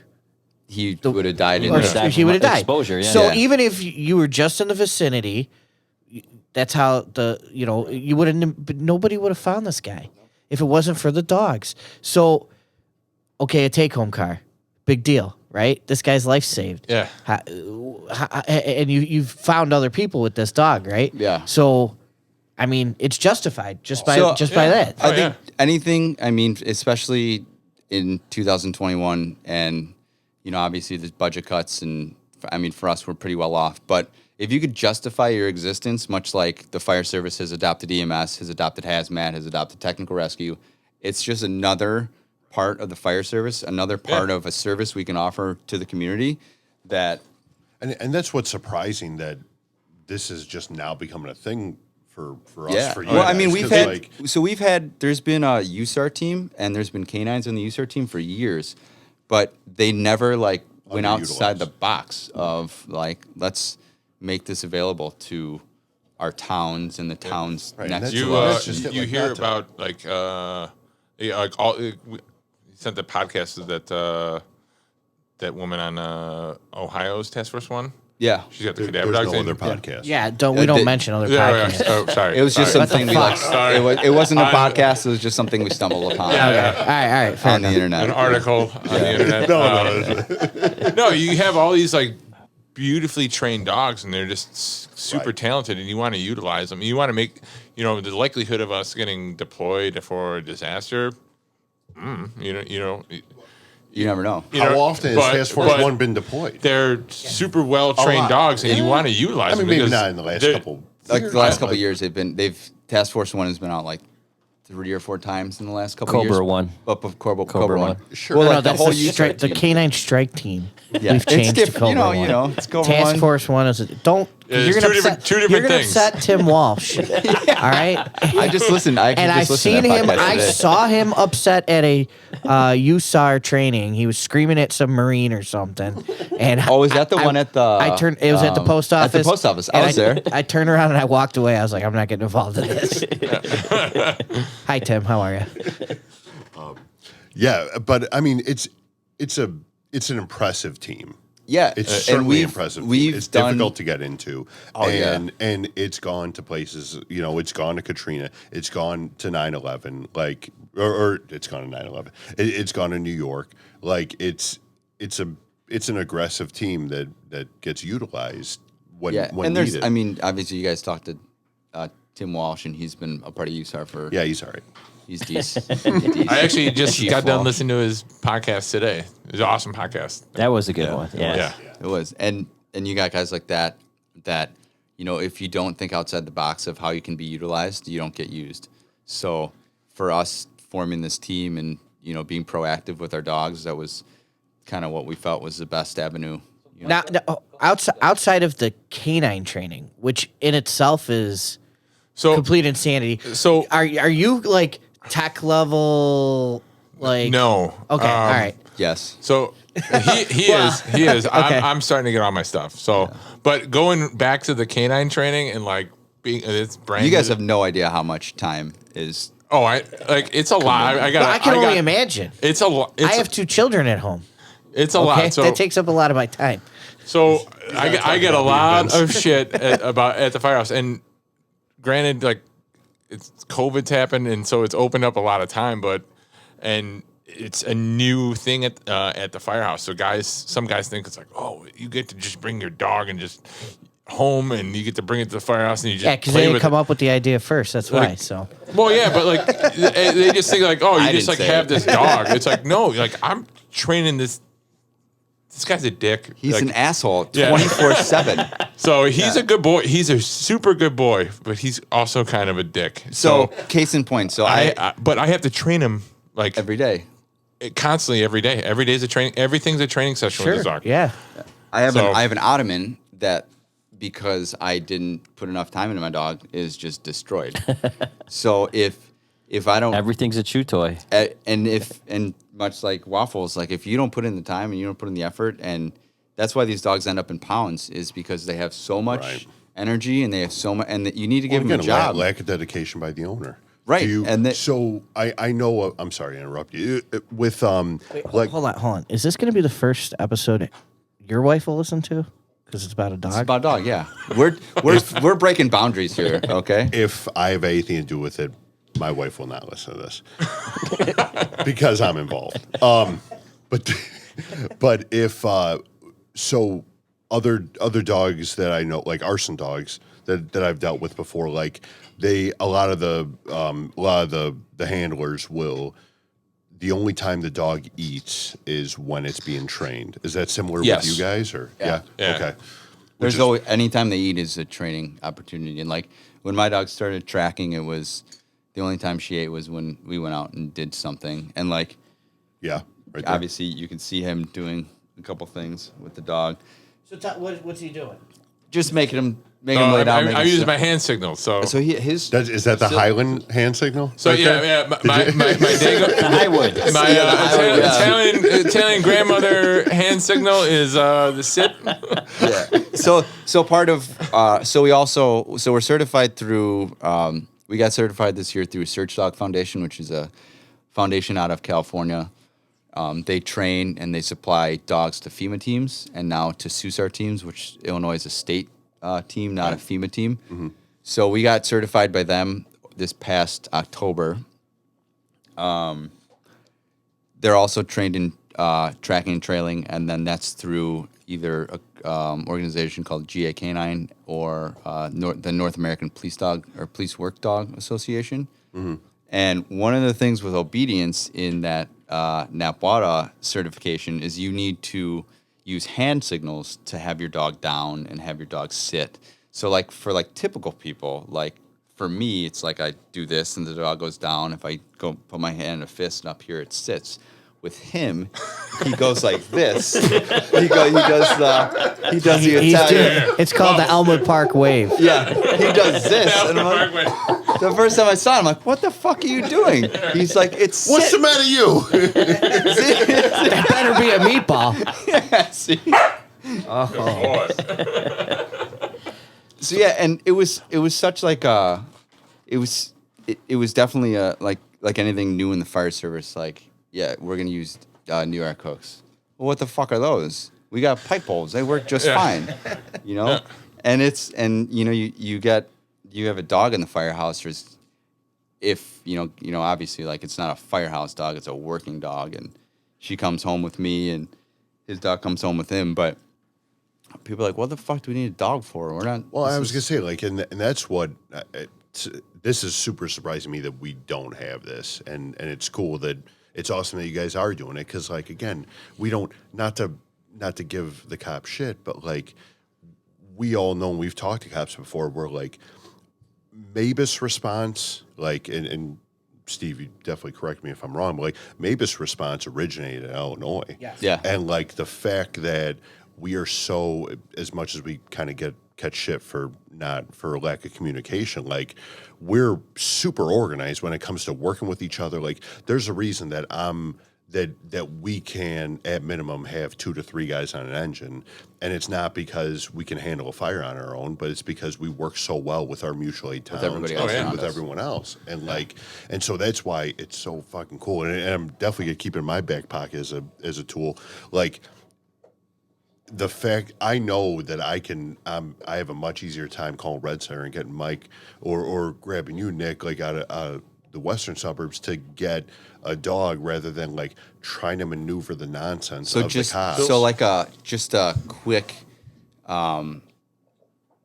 like what? So we trained with the DuPage County, the Alliance, the Fire Alliance, Western DuPage, whatever. Yeah. Division, I think it's Division 12. So it's West Chicago and Carroll Stream and Wheaton and all those St. departments. Charles, all those guys. Yeah. So they train all the time together. So they did a first in company collapse operations drill. And we hit a person in, because we have essentially two 10,000 square foot rubble piles in West Chicago that we built for the dogs specifically. Mm-hmm. And well, for the dogs and then also technical rescues. We've tunneling stuff through there, and so they could hold classes there. So I just imagine like Steve and like his party boy like underneath in a trench, Yeah, just like just waiting hanging for out. the guys, just waiting for the dog to get Reading a close. He book. just jumps out. Yeah. And, like, Have you seen me? So we had this drill, and it's first in company operations. It's just like get the incident started, call the technical rescue teams, this and that. So we put a guy, a live victim, in the pile, and we said go. Like 6 or 8 fire companies, like 6 or 8 fire companies at the minimum, up there searching 20 minutes. Like, all right, get off the pile, everybody off. We sent 3 dogs. All the dogs found the person within a minute. All look at 3 that. dogs That speaks for itself. under a minute, and all the people were still on the. So like all the 30 firemen are all still on the pile working, or they're at that point So they're they're standing able there. to distinguish They're the able victim to- from Yep. the Yeah. other guys. So they, within a minute, after 20 minutes, these guys walking around the pile trying to find this person that's buried like 5 feet under rubble. The Smoking, dogs, taking selfies. yeah, exactly, right. Dogs. So, Mike, Right. I want to ask you, Hashtag hero moment. when you think about dogs that typically do tracking, everything it comes to mind is bloodhound. Yeah. Why have you guys? Is the new transition to dogs like Waffles here, like, or bloodhounds like? So all dogs have it's built into their bloodlines to hunt for food, right? So you just take the drive to hunt for food, and you have them hunt for a Switch person. gears for what you need. Switch gears, for right? You repurpose for what you got. dial them in for what you need, and then they get food. Because the dog, what does anybody do anything for? Is they either need food, they need to eat to procreate, or to survive. So a dog needs to eat to survive. So if they figure out that if I find this person that's missing, and then I get fed or I get a toy, like. But why this particular breed for what you guys do as opposed to They- anything else? So Like pointy-eared dogs. So labs, retrievers, shepherds, Malinois, border collies are typically the dogs that are used for drugs or apprehension. Obviously not border collies, the labs or whatever. But they'd have the drives to High drive. high drive, yeah. Very high drive. Like the dogs that just don't leave you alone, like Waffles right here. Yeah. That keeps bothering you. Those are the dogs that we want to use to channel what they're bred for, right? It's all they're through good breeding and through good lineage and good bloodlines, and they're bred to do this stuff. That plays a huge factor in it. Like you can't just like go to like a rescue and just get a dog and. So Waffles' Good. parents were rescue dogs as well. So both his parents, I got him out from Honeybrook, Malinois, out in about an hour in Honeybrook, Pennsylvania, which is like an hour west of Philly. So I flew out in end of July to go get him, and it was actually kind of cool. I knew I wanted a dog, and I saw him online, and I was like, oh man, this he's a puppy, so he's obviously cute, but his puppy picture was amazing. I'll show you guys after. He had a mustache too. Yeah. This guy. So this guy is gonna kill I inquired at about the bar. I inquired about him. I'm like, hey, is this? What's up with this dog? Is he available? Like, he was the last male left. I'm like, is this dog available? And they're like, he's like, I just took a deposit today. I'm like, oh man, all right, I'll keep searching. And like a week or two goes by, and I just went back on that site, and then his picture was still up there. I'm like, is this dog still available? He goes, I just put him back up. Are you planning on breeding him? I go, nope. And he goes, all right, well, one of his balls in a drop, and so if he's gonna have to get neutered, so if you want him, like, just put a deposit down. I'm like, done. So Now, had you gotten the okay by the chief yet, or no?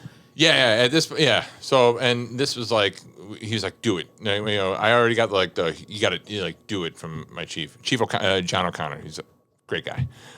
What's it called? I was like, all right, I'm doing it. I'm gonna do it.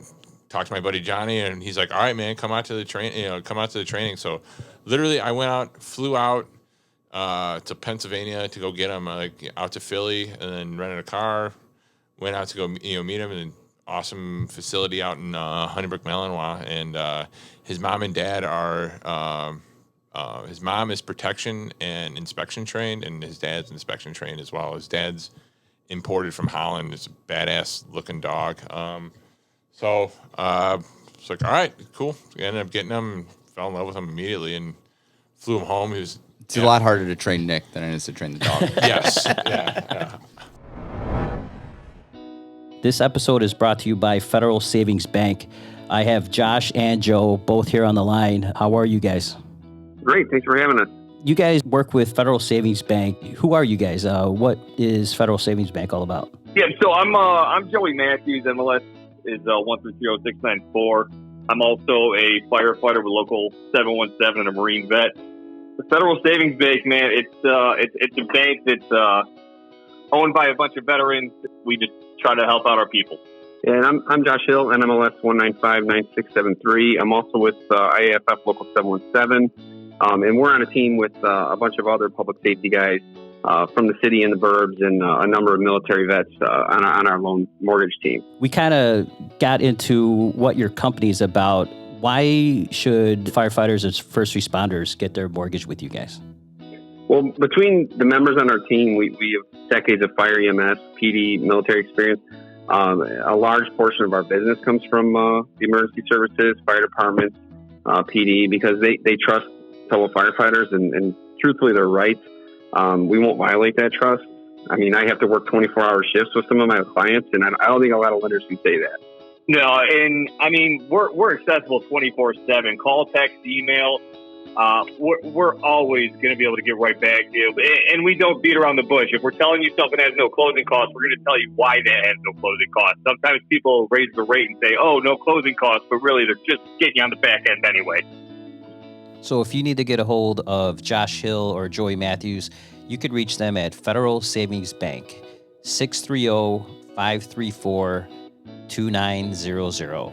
Again, Federal Savings Bank, 630-534-2900. Thanks, guys, for being here. Thank you. Thank you, sir.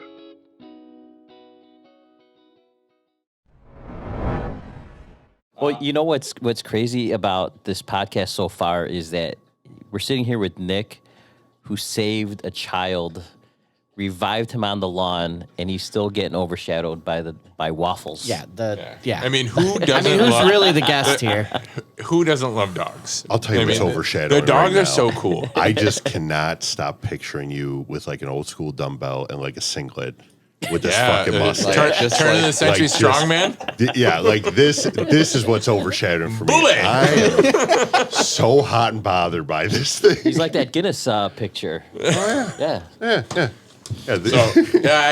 So COVID stunted this mustache. They're going like Another victim of COVID. yeah, so Nick's mustache. So have we not lost enough? Actually, so this time last year, we all took department pictures, and so It's an epic. So there was a ton of us that were like, all right, we're doing like professional department pictures, and the first one I took was when I got on probation. I mean, I was young, 21. I looked like a kid, and so everyone was like, "Yo, we're all growing mustaches." And so there's probably maybe 50 guys with mustaches that grew them out for this picture, and I'm like, I gotta grow something cool. So started this. I've been to carnivals before. I got an idea. Yeah. So grew this out, and then literally like that was in a year ago. We took department pictures, and then I went to go like cut it off. I was like, I had the clippers in my hand at the station. I was like, went to go shave. Like, couldn't do it. One day. Just I'm like, shaking. I was like Gollum from Lord of the Rings. Like, my precious. Like, I can't do it. So you're emotionally attached to this mustache. Yeah, and my girlfriend likes it. So she's like, I fucking love mustaches. Don't get rid of it. who is this woman? I've never heard anyone. An anomaly. I've never heard of anyone like, you know what? Keep it. When we first started this podcast, I had quite the mustache. Not to your level, but I myself had a mustache. My wife hadn't talked to me for like 3 months because I was growing this thing. She hated it. So Who did we have on when you had that mustache? Jeff Rich. Oh, because you took a beating. Numero uno. Oh, yeah. Right off the bat, we were like, we're going to do this. We're going to be appropriate. And it went straight to the, Right what to the jokes. mustache. Yeah. So and then actually, like, because of the mask and everything like that, I stopped doctoring up. And then actually yesterday I took my assessment center for lieutenant's test, and I was like, all right, I gotta really get a good command presence when entering the room. So I groomed it up. If this thing isn't perfect, I'm fucked. All right. So I've been It's extra chief points for the fucking mustache. Yeah. So and that's what I was thinking. I'm like, all right, if I walk in the room just exuding command presence and with this mustache, and the assessors were like, yo, why aren't you already promoted? Like, you're good. Like, we're aces. Get out of the room. We were talking. This guy's a fireman. Yeah, we were talking about this earlier when I got to his house earlier, and we were talking about the last time he took the promotion exam and what his facial hair was like. Oh, so I was off on like injury. a Seagal goatee. I dislocated my knee on a car wreck, and I was off for, I think, almost 7 months. So I grew a beard. Like a full-on, like just like massive beard. And so it was 3 years ago. Our list is good for 3 years, and I messed up. I didn't get my degree done in time, so I didn't get ascertained merit. So I was on the bottom of the list. So I'm like, well, I'm taking this test for experience. I'm not just going to shave it. Like, my plan was to get a straight razor shave, kill my beard with dignity before I go back to work. Right. And that didn't happen before the assessment center. Instead, you threw on a pair of sweatpants and showed up like Zach Galifianakis. No. I dappered up. That would've been better. I dappered up. I got my beard groomed. I oiled. It was well oiled. It looked lush. Groomed. Well oiled and groomed. Class A. Walked in. Speaking of well oiled, you guys ready for one? Yes. Yeah, somebody stole my beer, No. by the way. So I took my last assessment center. I was in last place, so I'm like, I'm not gonna. This is a experience, test right now. So, Well, why not? So right now, Waffles going, what did I just hook up with? yeah, right. So here, if I could show you guys. All of these pictures are going to have to be available Yes, on our Facebook.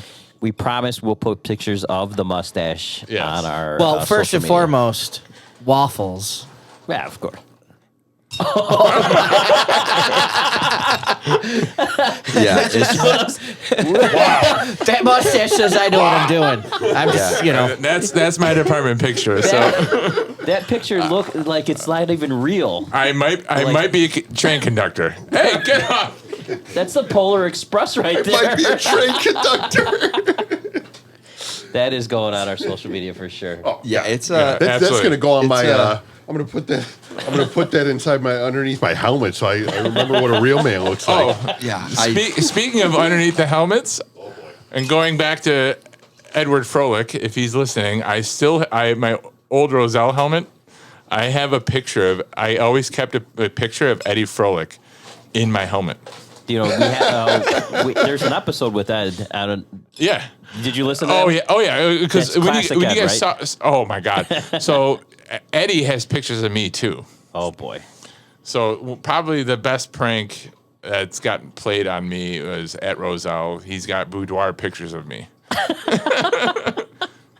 So Because boudoir pictures exist of you. yeah. So he was like, "Hey, I was young and impressionable, 19-year-old at the They time." talked you into it, huh? Yeah, he talked me into it. Yeah. So and you It's kind of you his ask thing. him, I saw him a couple years ago. He's like, "Dude, I still got those Polaroids." Oh, they're Polaroids, huh? Yeah, they were from the ambulance Yeah, camera. that's you probably don't want those floating around. So they were in Thank the God Facebook didn't exist, huh? they were in the shift commander's bunk room. Oh, Jesus. So he left his bunk room door open, so we took photos in his bunk room. I was getting to that, Nick. Don't jump me on the prank thing. Listen, I finally, I think I told you, I met Ed, and and I met him, and like, there have been, I mean, not that this podcast means anything, but like, there have been a couple people that have been like, oh, like you're the idiot on the podcast or whatever. And we talked about this before, but like Ed was the first guy. Oh, I'm like, you're the guy in the podcast. Like, I was like, I remember, it was so funny. Hilarious. He's a personality. He's a big gorilla with a great personality. So, all right. So Nick, bringing it back in your career, in your entire firefighting career, any calls that stand out? Anything good that you want to kind of talk about, or More than the grab he just had with the kid? Oh, come on. I mean, please. What? But yeah, anything that kind of jumps out. I'll get to the prank thing later, but anything. I don't know. You put me on a spot. I have a brain fart right now. Nick jumped me on that. Well, you missed that. Nick jumped me on this. That on Ed the, Froelich prank has dirty pictures of Nick floating around on Polaroids. thing. Boudoir picture, Steven. Yeah. You gotta be careful. Mike Madigan's guy just got Steve put some extra mustard on the boudoir phrasing. Yeah, anything jumping out or? Okay, then I don't care. I mean, you're talking about Rex. You've had some doozies out there. So, no? all right. Oh, yeah, all right. Rex. All right. So, it was last year. I literally got back. I took the RIT Tech class last year, or last November, or before COVID. November before COVID. Oh, Miller Lite. And I had to work that Friday, so I had coverage, coming back from U of I that Friday, and you're just completely beat after that class. Like, they kick your ass. It was amazing class, and I remember I left some stuff at our headquarters, and I got back to work, and I'm like, oh, man, I left my bedding at headquarters. I'm like, our headquarters station, I'm like, crap, we got to go get it. And then we ended up, companies on our west side were on fire alarms, and we're waiting at a light, and we get a call for a wreck, and right in front of Lewis University on 53, and we're like, oh shit! Like we were right like a quarter mile away. We're like, all right, we're right there. We roll up. I was driving the ambulance, and it was like school bus, semi truck, head on, and in the middle was like an upside down like Jeep Wrangler. We're like, and I'm like passing. I'm like, oh my god! Like, and like our companies like were already like working like fire alarms and on other calls. We're like, we're going to be here for a minute, and like By yourself for a minute. Yeah. Yeah. And got out of the rig, and school bus luckily was empty. It was just, I think, the driver and an aide. There's two students from Lewis in the Jeep. One I was able to drag out, like his leg was pinned. I was able to drag him out. The other guy was passenger, was severely injured. The other medic was starting to tend to him. As I pulled the kid out, the driver of this dump truck charged us, and he was drunk. And so I basically got into almost like a fist fight with this guy in the middle of Route 53. Like, the cops weren't even there yet. Like, you don't have enough going on. Like, there's people watching, and like he's like, oh, he pulled out in front of me, and blah blah, started charging, and I took a couple swings from this guy, like covered up, and I basically threw him across like into the emergency lane of 53, and I was like, and then the cops got there. I'm like, take care of that guy. Like, what? And like, I remember like the captain of the first engine got there. I was like, what do you got? I'm like, we might need a bird. We need extrication. Blah blah blah blah blah. And luckily, we were able to get the kid out pretty quick. Cut him out, coming out of the Jeep pretty quick. But it was like, I remember I just want to go to bed. I just got my ass kicked in that rig class like all week, and then like get there, and it was like, this is like the worst wreck I've ever seen. Like, it was like textbook. Like, the car was like crunched in between a semi and a school bus, like head on, like upside down, and like, and then on top of it all, I get swung at by this like dump truck driver. I'm like, oh my God.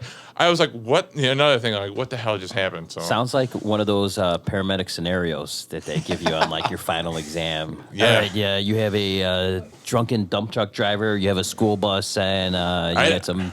To clarify, I didn't hit the dude. Nick, yeah, I was just saying, Nick's got quite the wingspan over here. Yeah, So no, you know, I could have. I didn't. I like literally grabbed. I got hit a couple times. I grabbed him and I like threw him into the emergency lane. There was people watching and everything like that. I'm not going to hit a person. So that's quite the quite the restraint. Yeah. It is quite on the duty. restraint. I would. So All right, I think it's time, Corey. Mike, I'm gonna start with you because you seem like a fucking old school. You buster. can tell that Mike is devious, especially with the way. Oh yeah. He's sitting on a Especially with couple the of- way. Any good pranks you pulled around the firehouse? Anything you got? So, man, he's so ready. we just hired in this past spring. We hired 7 dudes, and we have this engraver, and we got it like a remote that's attached to it, and this thing buzzes like a motherfucker. I mean, it's like it'll shake a bunk room. It's like old school engraver. So we take it and we'll like tape it under beds, under bunks, or under like just in their bunks like somewhere in a their bunk. hand engraver, like a hand tool. Yeah, like a hand tool engraver, but a it's Dremel, like like a but big it's ass- like old school, Right. like it's like 110 plugged in, so like It's got the cloth cord. yeah, it really moves things. So we use that. We'll duct tape it like with a half a roll of duct tape because as soon as you turn it on, like I said, it'll like this big oak table, it'll shake it. So we'll put it under beds. Clocking at about 250 degrees. When Yeah. when it's Oh yeah. So we'll hide it in because our bunks have there's like there's drawers underneath, so it's like a twin with like Yeah. drawers like college style. It's fancy. Yeah, super fancy.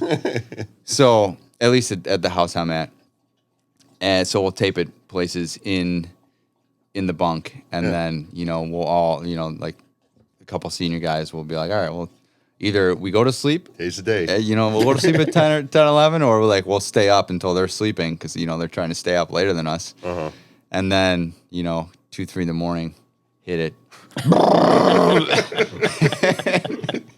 and then the last time we did it, the one kid he was like, he didn't even try finding it. He was just like, nothing, just silent. We knew he was awake. We could hear him like tossing and around. turning. Yeah. Yeah, and then I think he was quiet. enjoying it. Quiet, and then we hit it again. So then after like 5 or 6 Just heard times, him moan. I'm like, what in the fuck is going on? And I go over there, and it's like 2 in the morning. I walk over there, and he's just standing in the bunk, just looking out, like just completely dazed. I'm like.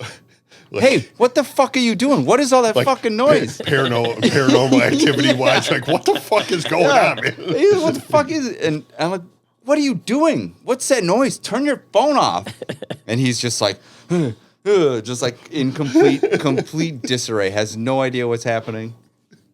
Every time you like spill coffee, he's like there with a mop. Yes. He's like, this kid's exhausted all day long from And like when From all the jack off shit. and when I jack off shit, you make these probies and cans. and when I like ran up to his bunk, I scared the shit out of him, and he's like, ah! I think I scared him more than the engraver, but that's one of our go-tos, and I don't know which one I was listening to. Somebody was talking about saran wrap in one of the podcasts you're talking about saran wrap in a bunk.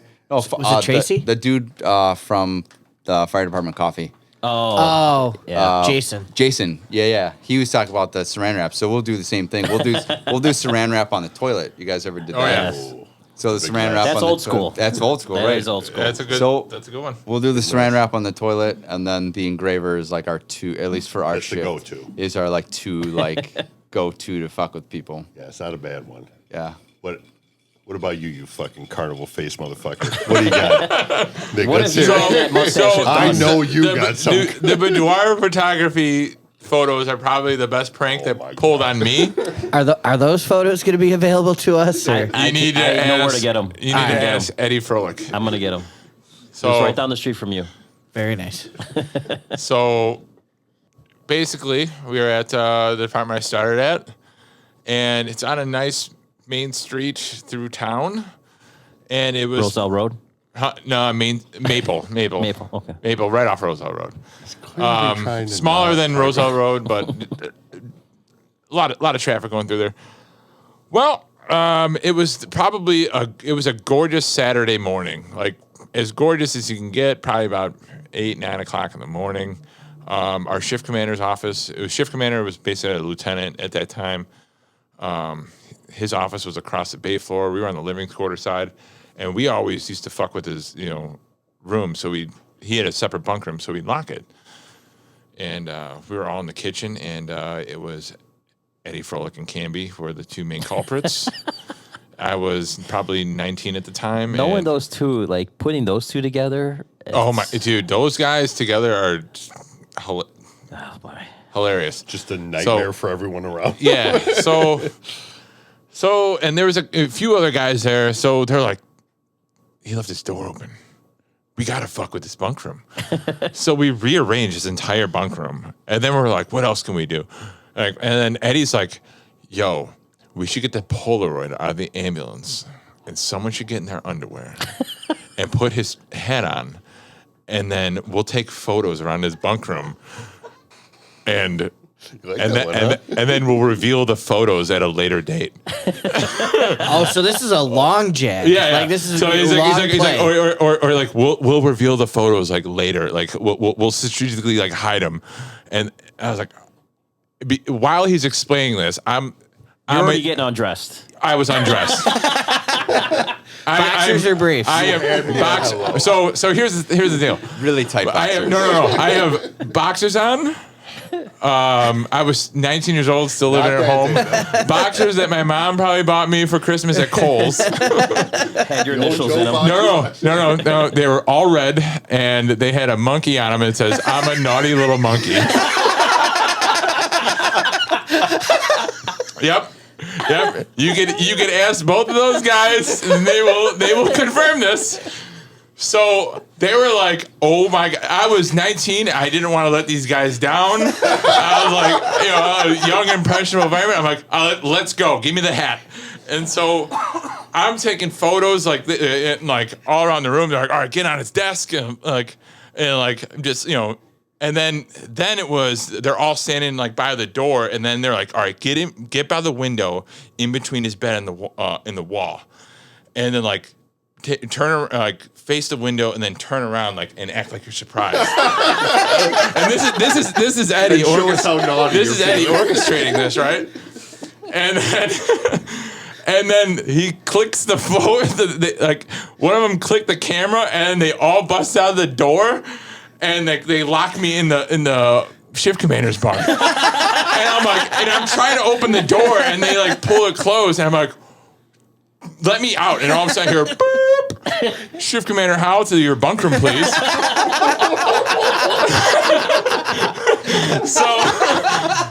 So I, in a panic, there's 2 windows in the room. I have a 3-foot drop or an 8-foot drop in the bushes. I panic. I just took the first window, which is the 8-foot drop. So I'm hanging out of the window in my boxers and socks. For the public to see now. Correct. And it's a gorgeous morning. Like dads are out mowing their lawn, just living their best lives in their New Balances. If it wasn't gorgeous, let me tell you. Yeah. So I'm hanging out of the window in my naughty little monkey boxers. I was really hoping that you took down some drapery and just kind of sat there around it. No, it gets better. So I fall into the bushes. I'm all scraped up. I run up, and I run in open the employee entrance, is right behind them, and they're all standing at the door, just holding it shut, giggling. And then I pass them, fuckers, and they're like, holy shit, he's out. So I take off through the bunk room, and I make a U-turn. I come back to my bunk, and as I'm about to run in my bunk, the shift commander walks in, and I come to a dead stop, and I'm like freaking out, huffing and puffing. I'm all like I'm like scraped up, like bleeding a little bit. And he's like, "What is going on? Why are you in your fudgies? What the hell is going on?" And I'm just like, like freaking out. I'm like, "Oh my God." And then they all retreated to the kitchen. And then you hear in the distance, it's like, "Eddie, wait till you see what he did to your bunk room." So he pinned it all on me. So I'm like, he ran in his bunk room. I'm getting dressed. I'm just like hearing, "Get in there!" Like I'm like, "Felber, get in there!" Like I run in the bunk room. I take a trimming from the shift commander. I'm like, I didn't have a chance to explain to myself. Like they're all laughing at me. They got line of sight of me in the kitchen, getting like screamed at. They're all laughing at me. I'm like, and then it was like, "Clean this shit up, get in my office afterwards." So I'm like, "Oh, what the fuck?" I'm like, and then they're all like, "Dude, you shouldn't have done that." They're all in the kitchen watching me clean up. He made me like, he's like, "I want this vacuum dusted, like put all my shit back where it's supposed to be." I had like detailed this guy's bunk room. I walked back to the shift commanders. Like I was like, "Fuck, man." Like these guys are just like giving me shit too while I'm doing this and like making more of a mess while I'm doing it because he left. And I'm like, "Stop, guys." I'm like now I'm in trouble. Like This isn't funny anymore. Yeah.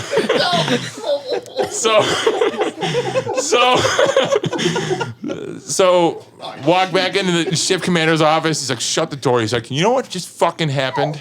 I'm like, "What?" He goes, "You know who just stopped in?" I go, "No." He goes, "The chief. You know where he was driving?" I go, "No." He goes, "Down Maple when you were hanging out the window in your fucking underwear." And he just pulled in and asked if everything's all right today. Business as usual. So the naughty little monkey. So every Naughty little monkey. So, and actually, like, we ended up going to that ship commander's retirement party, Chris Howell's retirement party, like a few years ago. I think it was in 2016, and Eddie brought those photos. He's like, "Dude, still got them." So that was probably my best prank. So every single time I hang out with Nick, there's a new story. Legit. So we were just in Idaho with a couple buddies, and we're out and like shit faced, and he's like, "Yeah, so a couple years ago, I don't know how it got brought up." He's like, "Yeah, a couple years ago I went to Russia and like we like shot guns and drove tanks." And we're like, "Well, please do enlighten us." So if you go to YouTube and you Oh man. and you look up "Gang Goes to Russia, Drives Tanks and Shoots Guns and Bazookas" by Nick Felber, you'll find that there is a video of him doing all of that, shooting guns, bazookas. He legitimately goes to a full-on like Russian like military, like generals and everything. Are we gonna have time? Are we gonna have enough time? Full on. I'm not shitting you. Full on generals walking by him, and he's in a tracksuit in this military like sales thing. A convention. A convention. You center. can buy attack dogs, like sentry guns, like bazookas, all this shit, and he's in there with a fucking tracksuit. And like a Dago tee on and a gold chain, Like a bottle of vodka Russian. and a few beers in. Shit face. Can't say this. And then they go and shoot guns and bazookas and shit. And there's a whole YouTube video on it. Just so, like I said, So did you put on the tracksuit was on purpose, right? Oh yeah. I got. I'll show you guys those videos too. and All of this will be like I said- available on our Facebook page. like I said, it has to be. every time I hang out with him, and like we bullshit at training. So with the dog team, we train every Wednesday, 6 hours every Wednesday, and then two other times with 8 hours a day, or 2 other times a month, 8 hours, and you figure you like learn.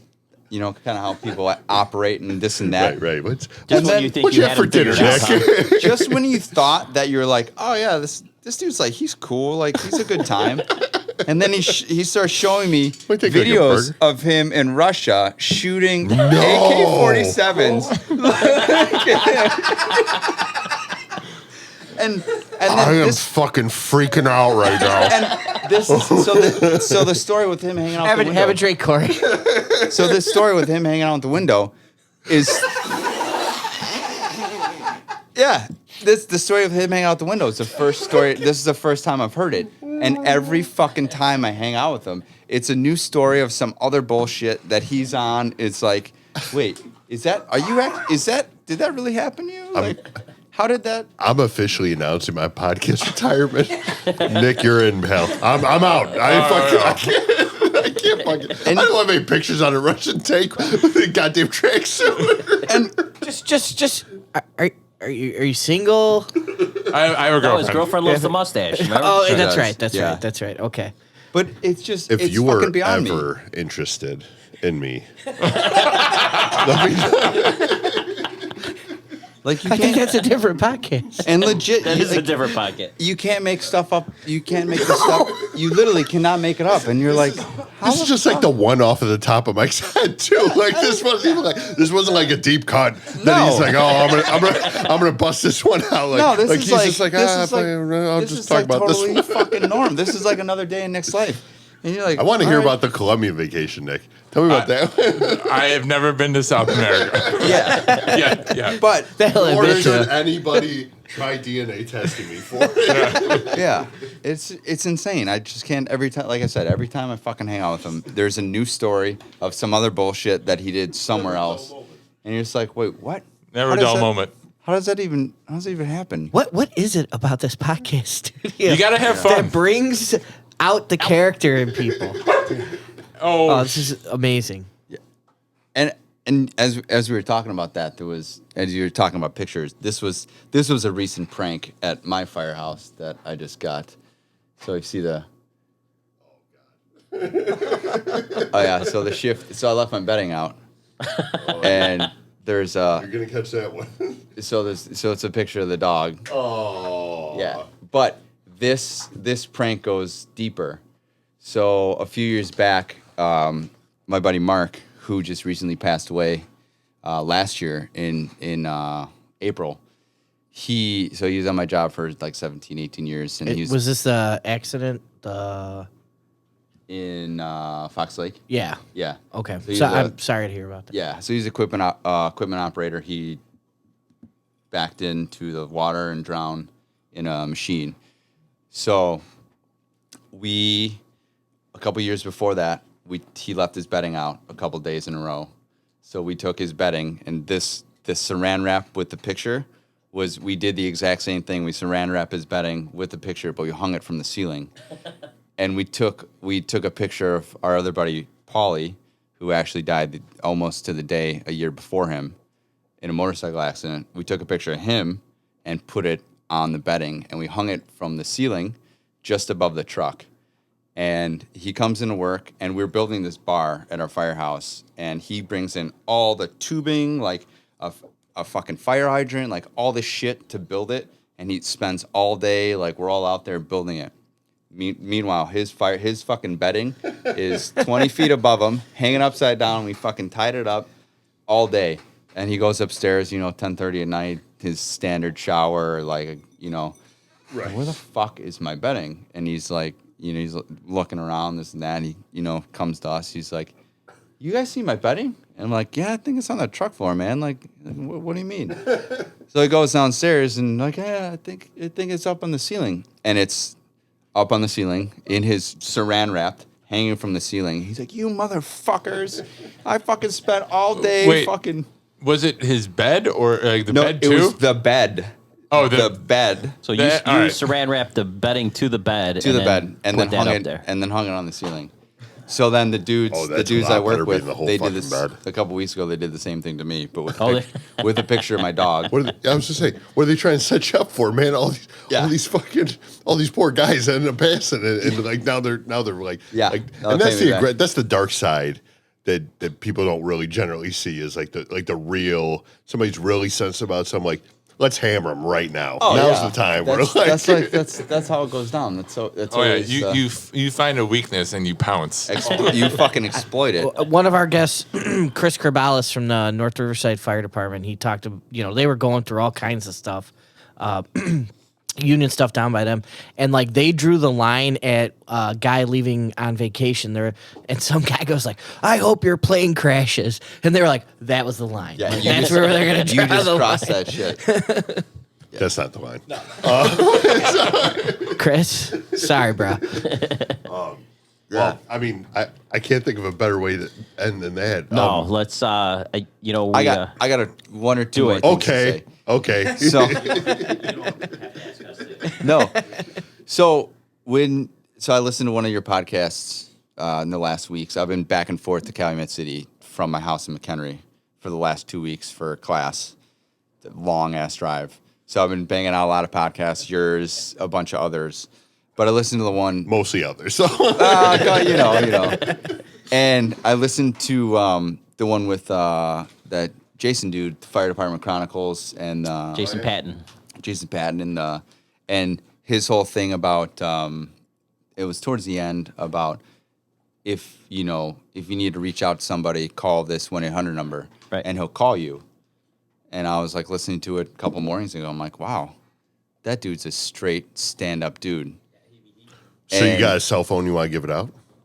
No, I mean, okay. if people want to call me, like, it's totally fine.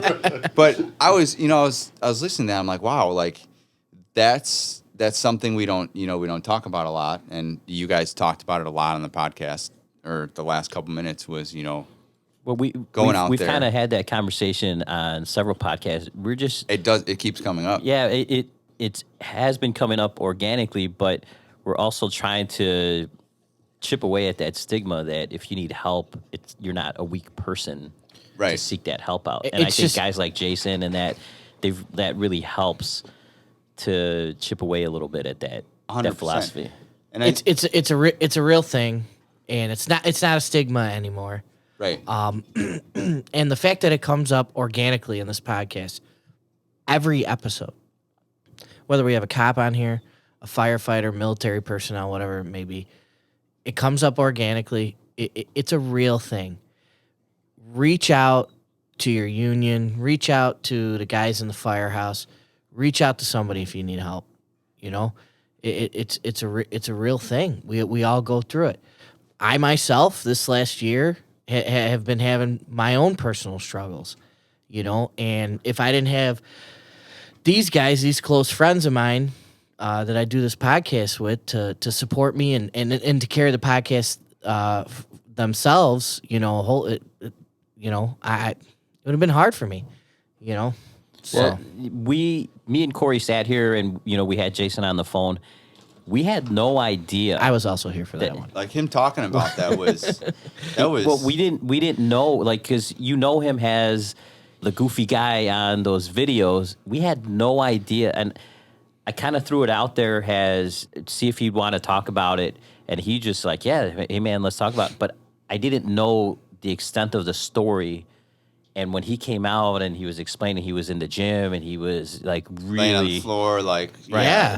Me and Corey were looking at each other like, what the hell? Like, dude, where's Right. you got a gym at your firehouse? Like, I don't even know where mine What is. is?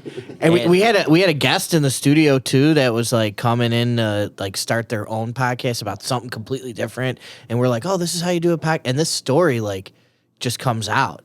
it does. And like he's looking around like, oh, we're like, hey, this is how it gets done. And I've had guys at the firehouse since having the dog with me every shift be like, it's so great having a dog to like lean on essentially when we're at work and like just negative energy and there's a dog and she's always like fucking off, chewing on stuff and like licking your face and this and that and bringing this all back to the dogs, like if it wasn't for the last 3 years of having a dog, like I'd be in a shittier spot. Lost 2 best friends, and my mentor in the firehouse, and my mentor in the fire service in 2017, my dad in 14, best friend in 19, and my other best friend in 20. So like having the dogs having you guys talk about stuff like this and having, like having friends that you feel comfortable reaching out to is such a huge and in the fire service, like extinguishing that stigma of like you see what I did there? Yeah. Yeah. See what I did there? Well, cheers. You guys, thank you so much for coming on. Is there anything, before we wrap it up, is there anything that, like, You guys need to promote anything? You want to give out the red line? Yeah, just his Let's definitely talk about that. his buddy a couple good guys. So my buddy Andy Chiabatteri on Truck 32. Shout out to his company, The Raw Butcher. The Raw Butcher. What's that? Did you do the waffle signal when you said his last name? Oh yeah, Andy Chiabatteri. Andy Chiabatteri. So he owns a raw dog food company. So I feed waffles. All natural stuff. Yeah, it's just basically It's raw meat. raw meat. So that's what Good he stuff. ate when he first got in here. He had some sweet potato yogurt and a butcher's blend beef patty with a bunch of like beef organs and. Is that what he's eating right now? Butcher's Blend Beef Patty. Yeah, so was for sure Vince's college nickname. and this guy's on the job? Yeah, he's Yeah. on Truck 32. Okay. And then what's it called? Now these are his treats. They're freeze dried beef livers, and he goes crazy over them. So they're all. It's basically just. And what Feed about your dog raw their food. dog park? So yeah, him and I don't know. I forget the ambulance numbers. Hey, You could just say Sean. Sean Swords on the I think ambulance he's side. downtown, 42. Yeah, I think the big house on Illinois Street. And I saw him on 3 last. Yeah. they're Hey, Sean, you don't talk to me anymore, so whatever. Come on, Sean, reach out. So they're doing. It's called Romp Room Dog Social. So they're doing a inside outside dog park bar.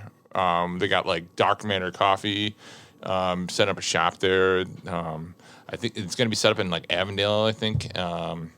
And it basically like dog park bar. You go there, have a cocktail while your dog plays. Nice. So they got a whole cool setup. So that's I think that's coming this summer. And if some chief or some lieutenant, first engine, needs a search and rescue dog, who they calling? Yes, They Waffles? want to get a hold of Waffles. They want to get a hold of Waffles. They got to get a hold of Waffles. Yeah, He's saying me. How are they going Me. to? Because listen, this program you guys have is amazing. We're flabbergasted by it. I think this is the coolest thing ever. If So we're always looking for people that are interested in literally like putting their life away and just training dogs because it literally takes Yeah, it's all of the time in your life to do this. my girlfriend kind of hates me for it. So she like Waffles loves my girlfriend, so that helps. So But we're yeah, always like, looking for guys. It's a time commitment. It's a time commitment for sure. So Yeah. people that are interested, and also if, like you said, anybody that has any sort of incident where there's a building collapse or a missing person, call Red Center. Is that the move, Mike? So like That is the move. So Illinois wide, Red Center is the move to get a hold of your task force. Okay. Yep. And then, Red Center. Well, Red Center also they do all the dispatching for the task force. So any straight state assets, they do the dispatching Oh, for all no for the whole state. So like anything that a professional operation. Yeah, man, that's this a ain't no it's super bullshit. professional Yeah. operation. I've heard So- about it. I mean, they're bad. So motherfuckers. Red Center does all the I believe I'm not 100% all sure. Mavis but response. they do like they or essentially like the task force force responses Yeah. and like the MABITs, they coordinate statewide responses. So Red Center is the go-to for requesting the dogs. And then they'll assign according to location. Yeah, and or wherever. they'll Okay. shoot us a request, and then we'll come out. Is there always a dog available, or So there's 7 of us, and we're on different shifts, and like Nick said, me and Todd have fancy cars. do you get a and- page off duty or something like we that? we get pages. Okay, Yeah. cool. So like. Nick, give out Andy, like where people can get Andy's product here. All right, just go to I think it's just the rawbutcher.com. www. How many There's too many. There's too many W's. a W for every whiskey he's had. therawbutcher.com. rawbutcher.com. Well done. Yeah. Steve Hurley's back, everyone. also shout out to the other dogs on the team: Talon, Thor, Irie, Magnus, Molson. I think that's it. Right? There's only 4 other ones. And the chicks love the dogs, right? Yeah. Dogs and horses, man. Dogs and horses. Yeah. We're gonna try and get these pictures of the dogs up on Facebook. We're gonna try and get the We're gonna put boudoir those, pictures. the boudoir pictures and the Russian mafia pictures. No, the YouTube video. Spend all 10 minutes watching it. You're gonna want to check that out. You will not be disappointed. There's bazookas, there's handguns, there's AKs, there's fully automatic machine guns. There's a bear speedo. There's a bear speedo. Oh boy. It's no bullshit. Bear fur, right? Well, Yeah. thank you Yeah. guys Obviously. again for coming. We appreciate you. Thank you, Waffles. And thanks for tuning in. Chicago's Bravest Stories. We'll see you guys next time. Thanks, guys. Thanks for having us. Hey, thanks for coming. Hey, don't forget, if you're out there in Podcast Nation listening to Chicago's Bravest Stories, please support the podcast by visiting the podcast shop at www.chicagosbravest.com, www.chicagosbraveststories.com. How many W's? Check out our social media. Subscribe to the podcast. Hit that subscribe button. Make sure you're liking and sharing our social media pages. Like, and rate, anything share, we can do. subscribe. Anything you can do at the podcast store helps us bring the podcast to you 100% free of charge. Thanks again for tuning in. Tell them, Waffles. This episode of Chicago's Bravest Stories is brought to you by the Firefighting Depot. Visit thefirefightingdepot.com. Visit their Facebook page. And if you order equipment or apparel from there, you will get 10% off when you order through the website. This is a family-owned and firefighter-owned business. It's Illinois-based. Like I said, you can get everything from equipment to apparel, boots, gloves. Visit thefirefightingdepot.com. Vince, can you tell us about their gloves?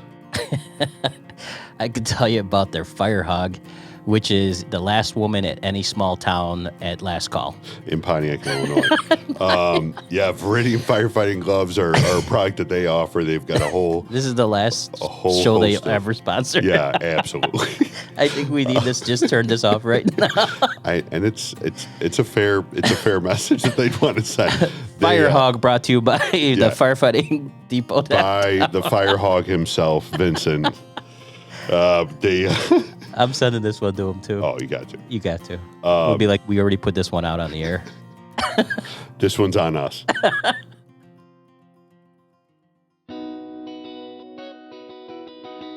The opinions and views are that of Chicago's Bravest Stories podcast and their guests. They do not necessarily reflect the views of any municipal governments, fire protection districts, fire departments, EMS, or law enforcement organizations.